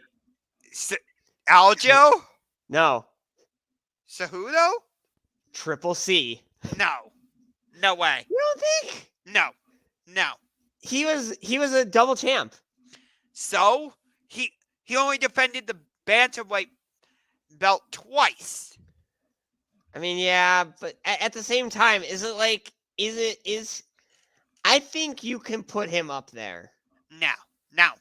I think you can. If Aljo, I will say this: Aljo has beaten Petr Yan twice. Petr Yan and TJ Dillashaw. If he beats Cejudo, I think you can make an argument that Aljo belongs in that discussion. As much, you know what?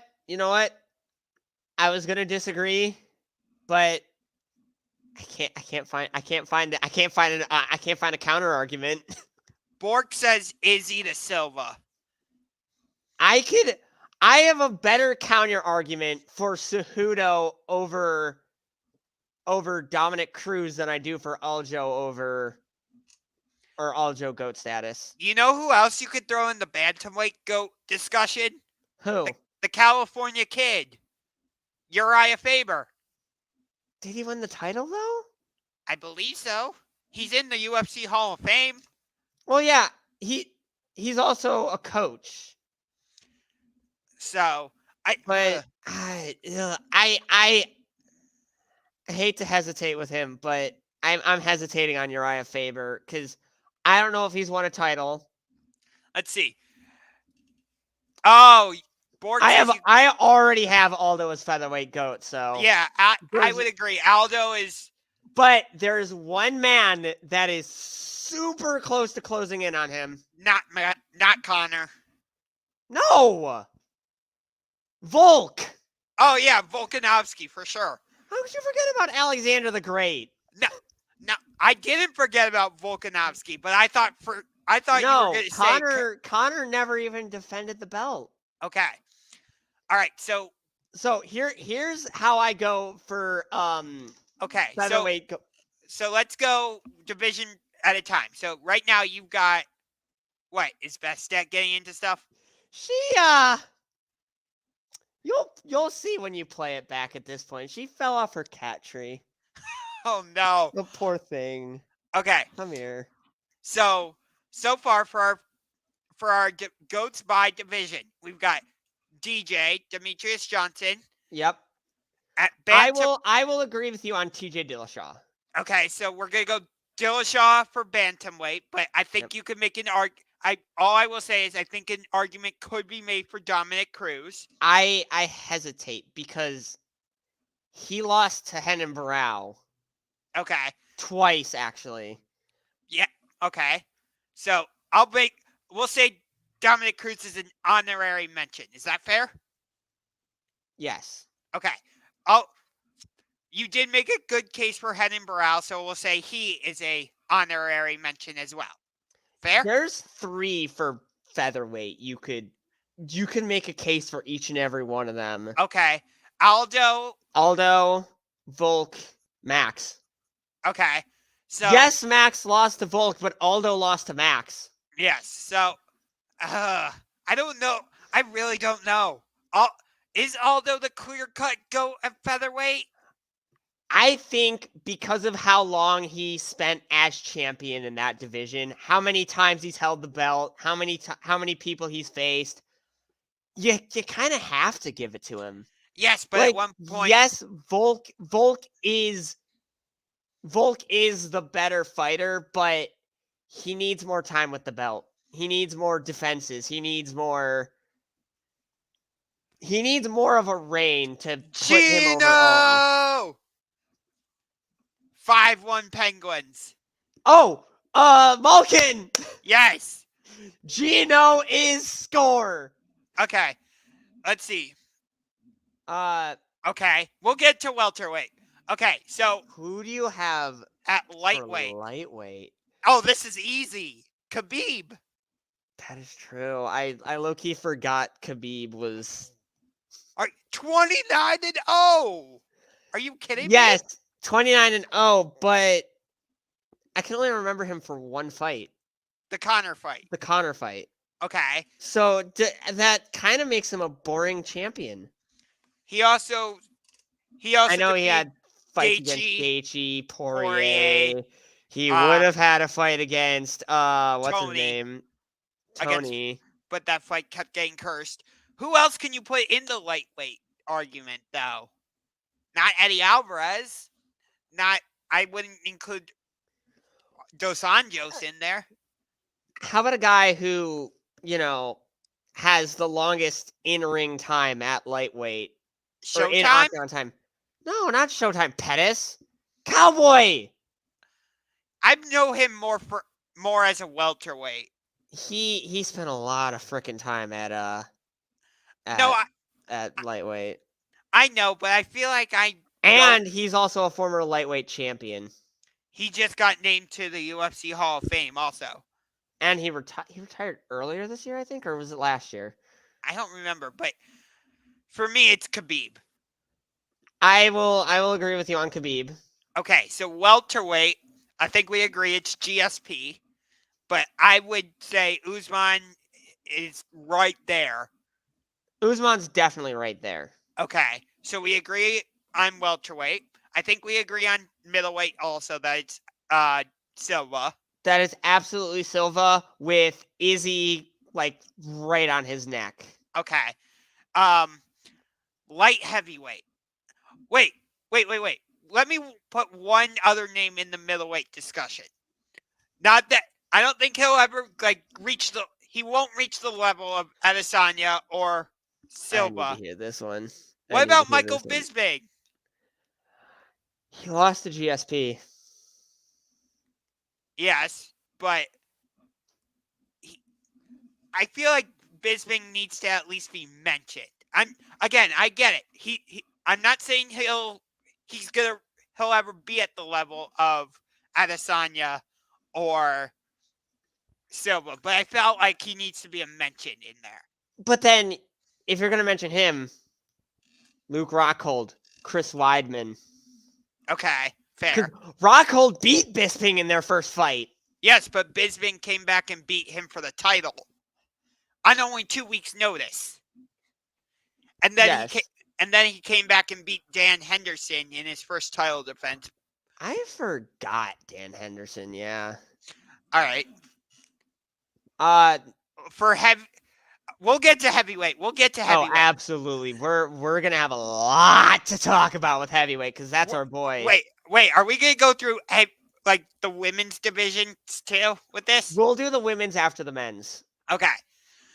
'Cause So we're up the to women's ones are more clear cut. yes. We're up to light heavyweight, which I'm gonna write all this down. So, because Do you go GS or not GSP? Do you go John Jones DC or do you have someone in between John Jones and DC? Because you can make a case for Glover. Can you though? Most fight time at light heavyweight. He's held the title. He beat a champ that no one thought could be beat in Blachowicz. Blachowicz, yeah. He made him tap to a weak choke too. Like he didn't even have that thing locked in, and this man was on the cam was like, "Get me out of here! I had enough." Okay, so I feel like it's hard with light heavyweight because like John Jones is the clear number one. I don't know if it's that clear because, like, yes, he has a ton of title defenses at light heavyweight. And if he's the pound for pound GOAT, it only makes sense that he's the he's the GOAT in the weight class that he made or that made him big. Here's the only reason I'm questioning is because, like, it's similar to, like, my arguments for, like, the New England Patriots and, like, their cheating scandals. Like, how many times have we heard about John Jones getting in trouble, like, with the law? True, though. Or, like, when he got popped for steroids and whatnot. I'm not, like, so, that's why I'm not so sure it's clear cut as you're making it out to be. So then who do you have as the light heavyweight GOAT? You could put Cormier in there for sure. I mean, I would put Cormier over most. Okay. Yeah, I would. I don't know if I. Could you put Jan Blachowicz in there? He only had like 2 title defenses. And failed on the second one. And failed on the second one to Glover. So. I wouldn't. No. I will wait to see more of Yuri Prochaska before. Yeah, I'm not. Because he vacated the belt. Jamahal Hill could make an excellent case if he beats Jiri. That would be an excellent fight when they face each other. Oh my god, it did. I will say, like, even though UFC has increased their prices to $80, I would consider buying that pay-per-view. There's only 2 pay-per-views I would consider paying the $80 for right now. Jones versus Stipe or Yuri versus Jamal Hill. Jones versus Stipe is also going to have an excellent card since it's International Fight Week. Right. Because Brandon Moreno's fighting someone that week, I think.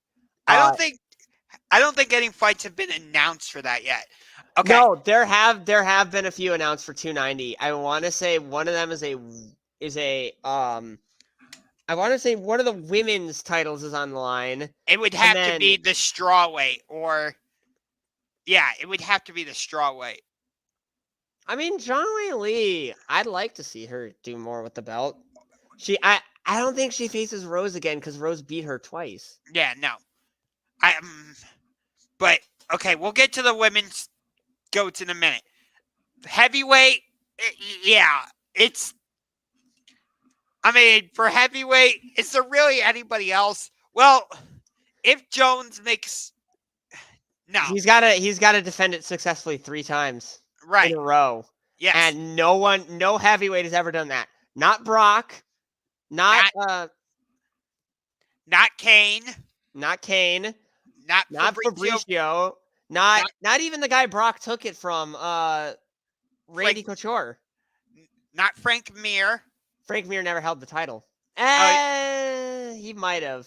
I think he did once, but not even Overeem never even won the title, which is unfortunate. He won every MMA title except for UFC. Which, even though, like, obviously I was rooting for Stipe when I was at that fight, but I would have loved to have seen Overeem win the title at least once. I would have as well. I kind of wish him versus Brock was for the heavyweight title. That would have been raised stakes. Yeah, I don't know why they didn't do that, but it had Brock wasn't champion at the time. Yeah. But yeah. I still want to, like, I mean, yes, they're too old to do it now, but would you like to see Alistair Overeem and Brock Lesnar run it back? No, not at this point. No, it wouldn't be as exciting. Let me ask you this then. It's Stipe for heavyweight. I think we agree on that. Oh, absolutely. Yeah. How about Brock versus Bobby Lashley in a UFC fight, in an actual UFC sanctioned fight?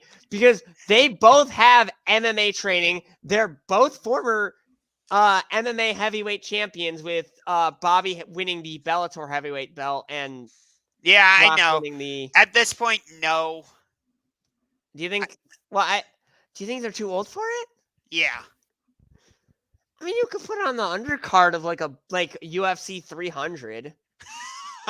You realize that UFC 300 is like 12 months. It's basically an entire year. It's a year away from next month. Yes, because 290 is, well, wait. In July. Yeah, 288's next month. Yeah, 288 is next month. 289 is in June. 290's in July. So yeah, it's a year away from next week or next month. Jeez. Can you believe that? Yeah, my first ever UFC pay-per-view that I saw like on TV was UFC 200, actually. I'm trying to remember the first one I saw. And it was Ronda versus Holly Holm. Oh, UFC, what was that? 193, I believe. I believe so, yeah. Yeah. I just remember seeing that head kick, and I'm like, oh shit, Ronda got knocked out. Yes, it was UFC 193 because Holly's first title defense was at 196 as the co-main event to Diaz versus Conor. Okay, so let's go over to the women's divisions now. Starting with... Oh boy, how are we gonna do strawweight? Do we put Rose? No. Well, you have to start with flyweight. It's strawweight. No. Oh yeah. Strawweight's later. Oh yeah. Strawweight. There are two women you can make an. Three. Who's the third? Rose, Zhang, Joanna Jędrzejczyk? I had Rose and Joanna. I don't have Zhang there. Okay. She needs to prove herself more. Okay, fair. I would say Rose beat Joanna twice. But Joanna beat the woman that beat Rose and Jessica Andrade. That is true. So it's kind of that rock, paper, scissors effect. But here's the thing. Even though we're not putting Zhang Weili in the discussion, Rose beat her in their two meetings. But Zhang beat Joanna in their two meetings. Again, that rock, paper, scissors. It's like Zhang beat Carla beat Rose beat Zhang. Yeah, so I don't know.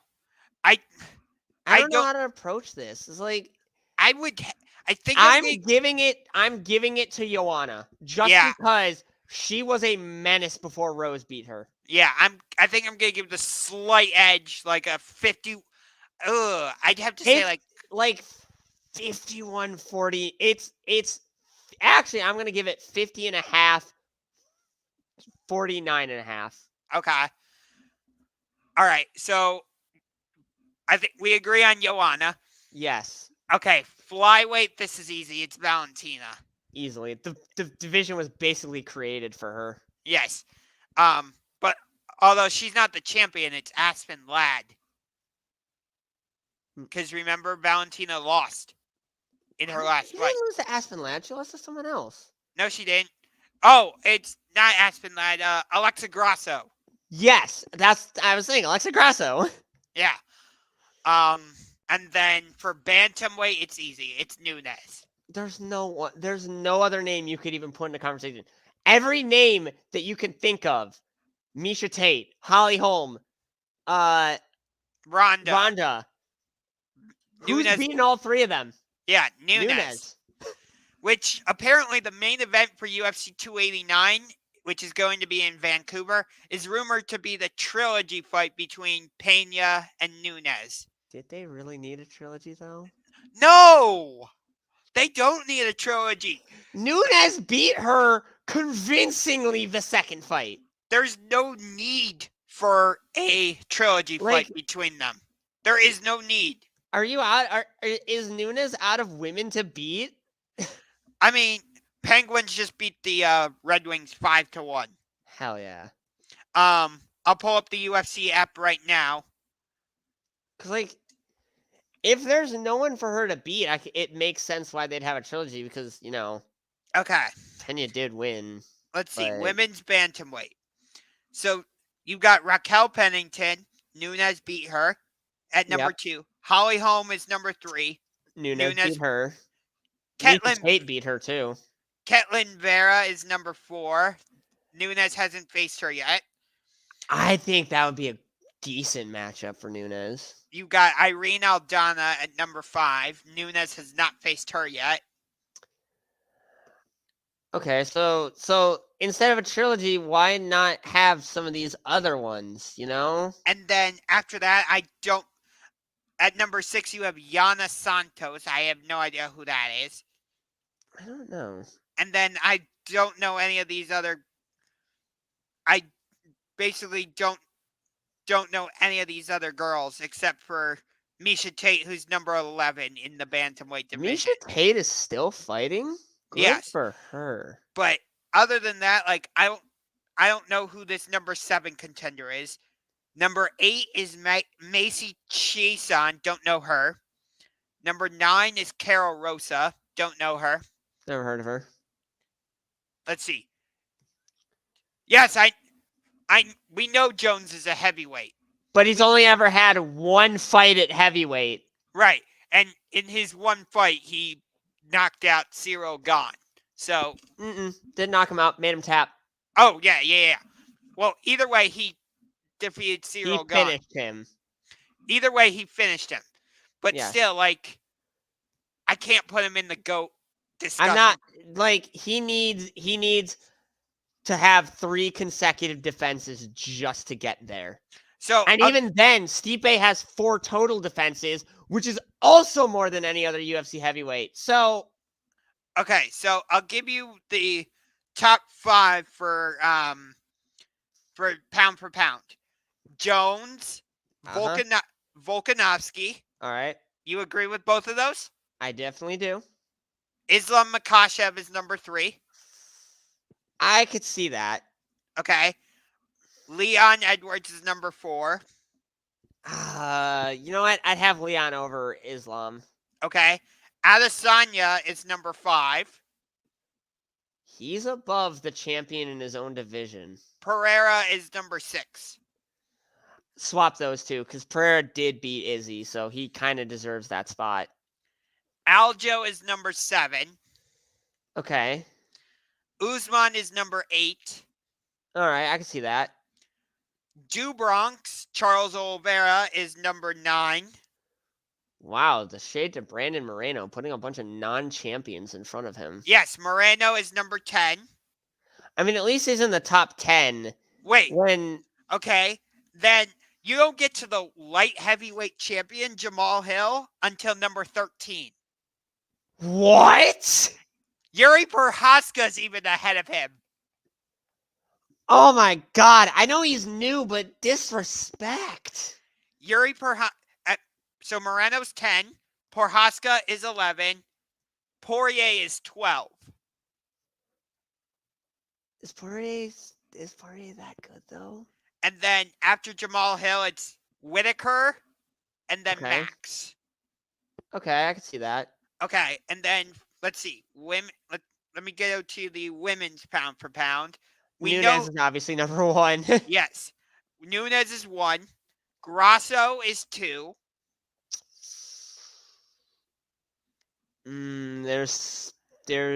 I'd put Zhang over her at number 2.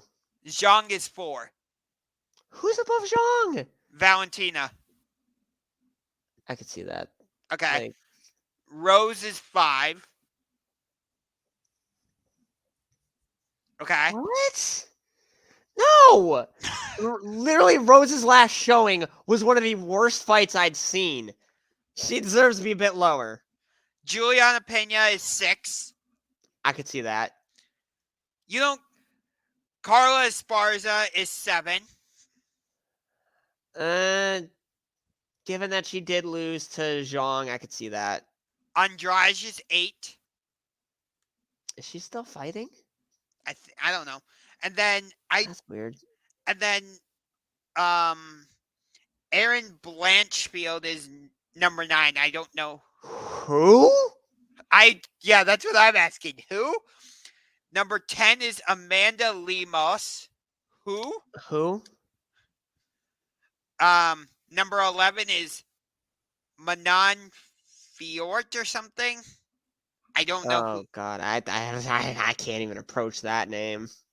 Number 12 is Taya Santos. Oh, Tyler Santos, yeah. Yes, which I think Santos should be a little bit higher because until she did come super close to beating. There were people arguing she should have won that fight against Valentina. I was one of those because I was also one of the ones that argued for Valentina over Nunes in that second fight. Okay. You and I are always going to disagree about that because I had Nunes. Did you not see the fight? I did. I thought. Dude, Valentina took her to the brink. I would not be upset if they did a trilogy fight at some point. That would be fantastic. You could give it the Max Volk treatment. No one would care.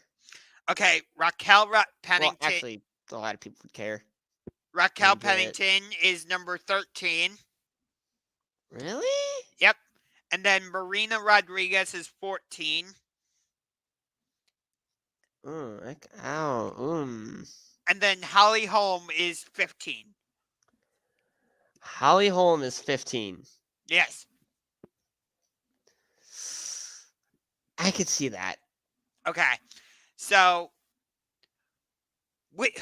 I would say I would have more issue with the men's flyweight just because, or the pound for pound rankings, because no offense to the women, but I don't really know any of them. The fact that, let's see, in between, well, no, you got Sterling, who's the bantamweight champion. Usman and Oliveira are between Sterling and Moreno, so that's fair. I'll give him that. But the fact that the light heavyweight champion, Jamal Hill, is number 13 behind Prohaska at number 11 is ridiculous. I'm sorry. No. I could see that. I mean, I can't see it because that gets so annoying. And I'm sorry, but Max Holloway is better than number 15. He needs to be up the list. I definitely agree. I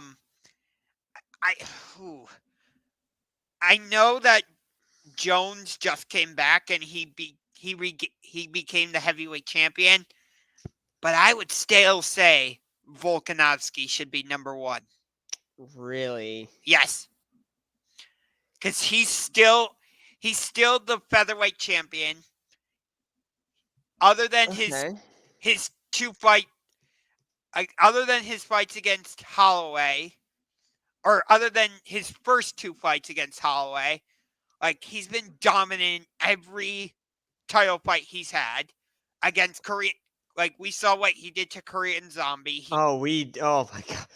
The doctor wouldn't even let it go in the 4th round. And this man was like, no, I'm good. I can go. And he's like, no. He had an excellent fight against Ortega. Oh, yeah. He was this close to passing out. I know. So, but like that is a true champion right there, to sit there in a locked choke and survive to be and still. So for me, I would taking all that into consideration. Unfortunately, the UFC does not, respect lower weight classes as much.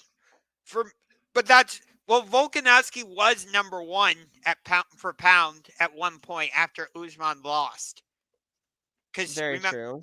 But for me, I would, even though Volkanovski lost to Islam, I would still keep Volkanovski at number 1 in the pound for pound rankings right now. I will agree with you on that. But I wouldn't have John Jones outside the top 10 or even outside the top 5. I would still keep him, even in the top 3. But for me, I would have Volkanovski 1. I would just switch him. I would have Volkanovski 1, Jones 2. Okay. I don't know if I can put Islam Makhachev 3. I said swap him with Leon. Okay. Because Leon beat arguably, Leon beat arguably the best fighter in his weight class, not once, but twice.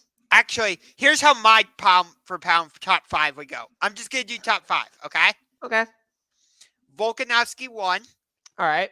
Jones 2. All right. I would say I agree with you about Leon 3rd. Right. For now I'm still gonna keep Adesanya ahead of Pereira. For now, until Saturday, or until tonight. Yes. Like if Pereira beats Adesanya, I'll put him ahead. So right now I have Volk, Jones, Leon, Adesanya, Pereira as my top 5. Okay.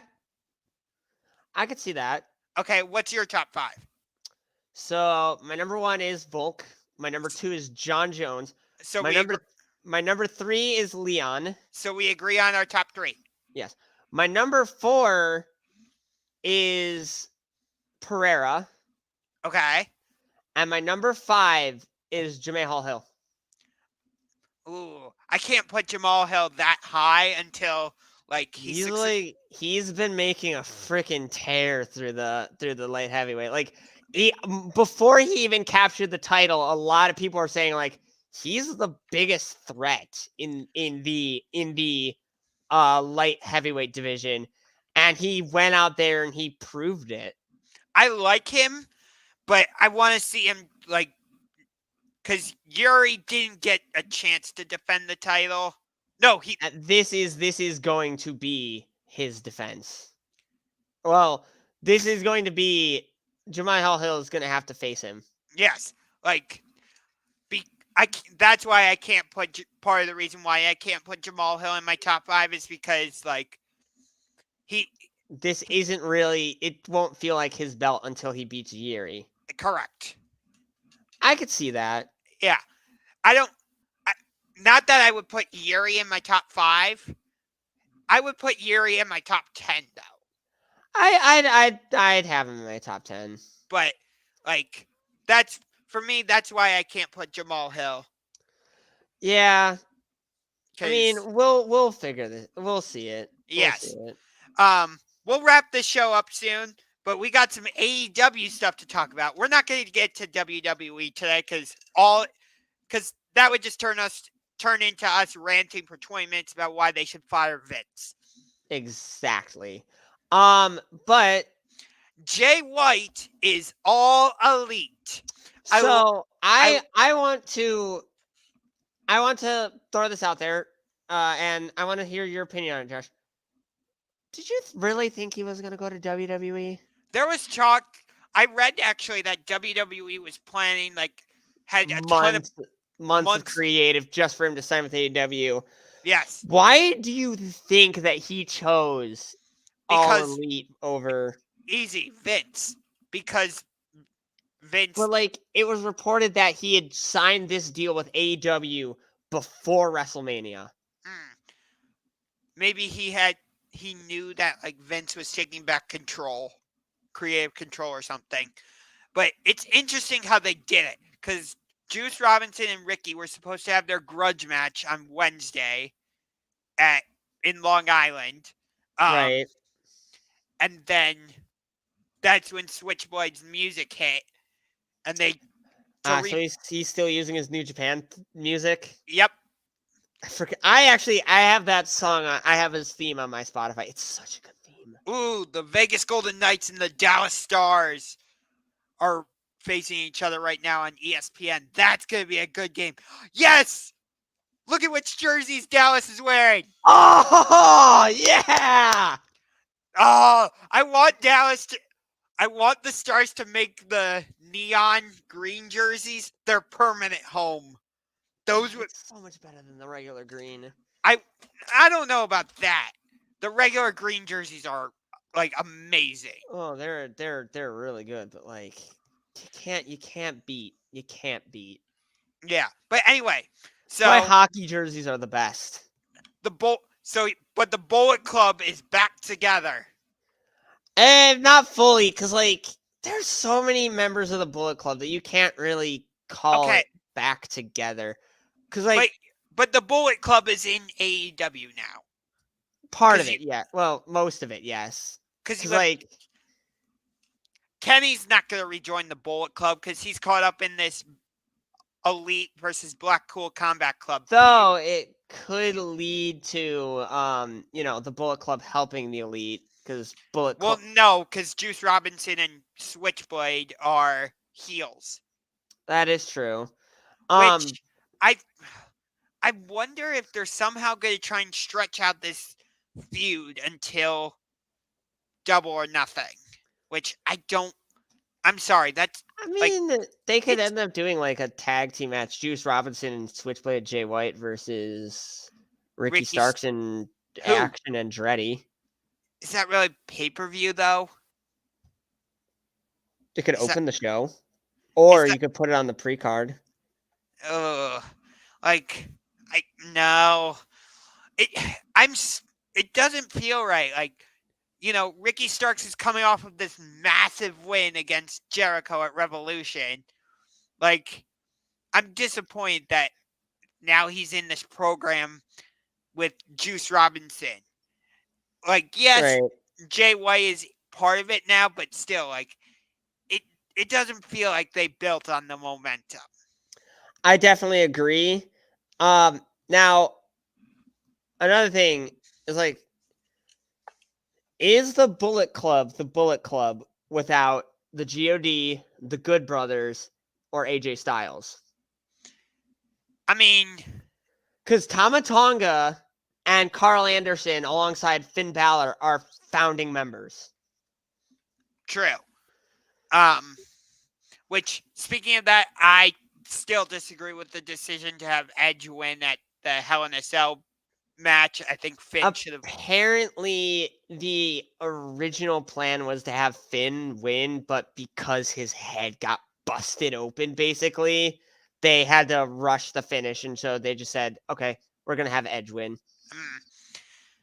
Dang, Balor needed that win. I think. He could. Yeah. Okay, but we're sticking with AEW. Yeah. It's like Belichick. We're on to Cincinnati. Oh, you saw that video too? Yes. Okay. Yeah, I saw it this morning while I was scrolling through his camera. I'm like, ooh, interesting. Bork says Edge needs to go. He's gonna retire at the end of this year, probably. Okay, but what are they gonna build to now? Ricky Starks versus Switchblade at the pay-per-view? I do not know. Like, that's how big of a Ricky Starks fan I am. Like, Well, yeah, you think he's great. yeah, I don't know. I think they did the MJF feud between him and Ricky already. I know, but I think at Full Gear, Ricky should be the one that dethrones MJF. You think it's going to be a Full Gear this year Yes, that MJF loses? yes. I have a list of names that I think MJF could drop the belt to. Is Ricky on that list? Ricky is on that list. Okay. Who there else? is one. So wait, can I guess some of the other names on the list? So there's 5 names on the list. Okay. Let's see if we can get one of them. Ricky. Okay. That's the other 4. Kenny. That's one of them. Adam Cole. That's another one. Okay. On a roll here. Ricky, Kenny, Adam Cole. Not Hangman. Nope. Fuck Hangman. Damn. Ever since he dropped that promo against Punk and then the whole blowout thing happened, okay. I have been anti-Hangman. Okay. I'm going to say Punk is one of them. No. Ooh. Punk don't want titles. He wanted to be there for the young guys. So I think if he comes back, he's going to enter a program where he's going to put over Jungle Boy. Jungle Boy would be great as world champion, actually. 3 years. Give him 3 more. Okay. He's too fresh. He needs something. Okay, but he needs gonna be more. Are you not looking forward to that Fatal 4-Way at Double? I'm absolutely looking to that Fatal 4-Way. And actually, one of the pillars is on this list. Ooh, Darby. Mm-hmm. Okay. The problem is, all right, so you've got Ricky, Kenny, Adam Cole, Darby. Okay, there's one more name. Wardlow? No. Sadly. I'm surprisingly not Wardlow. Okay. I'm trying to think. It's not an ex-WWE guy. Not an ex-WWE guy. So it's not Danielson. Okay. Well, Danielson's a heel now anyway. We've had heel matches. Don't act like we haven't. Plus, we already did the Danielson MJF feud anyway, so they wouldn't go back to that because that was their big one. It's a guy who needs to be built up, but it's not Jungle Boy. He's been on I don't know if he's had a title match in AEW, but he's been on AEW long enough. But he needs to be built up through another show. Through another show? Through Ring of Honor? Claudio? I said not ex-WWE. Oh, right. Did you forget about Cesaro, former one-time Universal Champion challenger? Oh, are you thinking of Eddie Kingston? I am. Eddie. So your list is Eddie, Kenny, it's Ricky, Kenny. Okay, let's see. The only world title match Jungle Boy got was against Kenny Omega, and yes, that was on Dynamite, was it? That was leading up to All Out, where Christian Cage. Yes, that was. I think. Oh yeah, because Jungle Boy won that Battle Royal at Double or Nothing or whatever, and he got a title match a couple weeks later. By the way, I think the Casino Battle Royal should have its own, event rather than just being on one of the. Either that, or should be one for the men and one for the women. They'll probably do the Casino Battle Royal at the Double or Nothing pay-per-view, even though I don't want it to be. Do you think it should be for the men or the women this year? Last time it was for the women. It was? No, it was for the men. All Out 2021. Oh, yeah. Because that's when Ruby Soho made her debut. Yes, but no, they did the... They did the tag team Casino Battle Royal. That's not the same. They did the Casino Battle Royal. That's where MJF won the poker chip that he cashed in. That was the Casino Ladder match. Oh. I know. I've tried to block out all of All Out 2021 in my mind. No, that was All Out 2022. 2022, whichever. All 2021 Out, was great. All Out Because 2021. they had the greatest tag team cage match of all time. Oh yeah, and that MJF Chris Jericho match was fantastic with the dusty finish. He had his foot on the rope. And then I know and then the other ref comes out and is like, his foot's like right on the rope. Like it's been there. Like here, watch the replay. See, foot on rope. MJF no win. That's what made it's such a great match though. Yeah. That's how WWE. That's how you do a good screwy finish. Yeah. You don't need ref spots and interference. Okay. Right. Okay. Oh wait, let me be Mr. Mackey. Okay. WWE, you don't need interference every Roman match, okay? Okay. Okay. I've been playing South Park: The Stick of Truth. I didn't even know that was a video game. There's actually 2 of them you can get on PS4. There's South Park: The Stick of Truth and South Park: The Fractured Butthole. They're both turn-based RPGs set in the South Park world. They're really fun. Mm. I got them both for free with PS Plus. Nice. Yeah. And then FTR, that's why you have the hashtag you do. 10-time top guys. You know the stipulation on the match, right? It was titles versus career. Right. If FTR lost, they would have left AEW forever. And it was hilarious. Throughout the match, the Guns were trying to do whatever they could to get DQ'd. Because one, they would have retained their titles, and 2, it would have meant FTR would have been lost. And no, because like if they get disqualified, FTR wins. Do you not know how a DQ finish works? Whatever. Did you not see that Roman Seth match at the Royal Rumble? Roman lost. DQ, but he still lost. I think somebody said that like the Guns were trying to get themselves DQ'd. Which would have made no sense. I mean, yes, they would have retained the titles, but they would have lost. Meaning FTR stays. I don't know. But anyway. Unless they were trying to get FTR disqualified. No, it was the Guns trying to get themselves disqualified. So the Guns don't know how that kind of finish works. Okay. Understandable. Something like that. I don't know. Anyway, so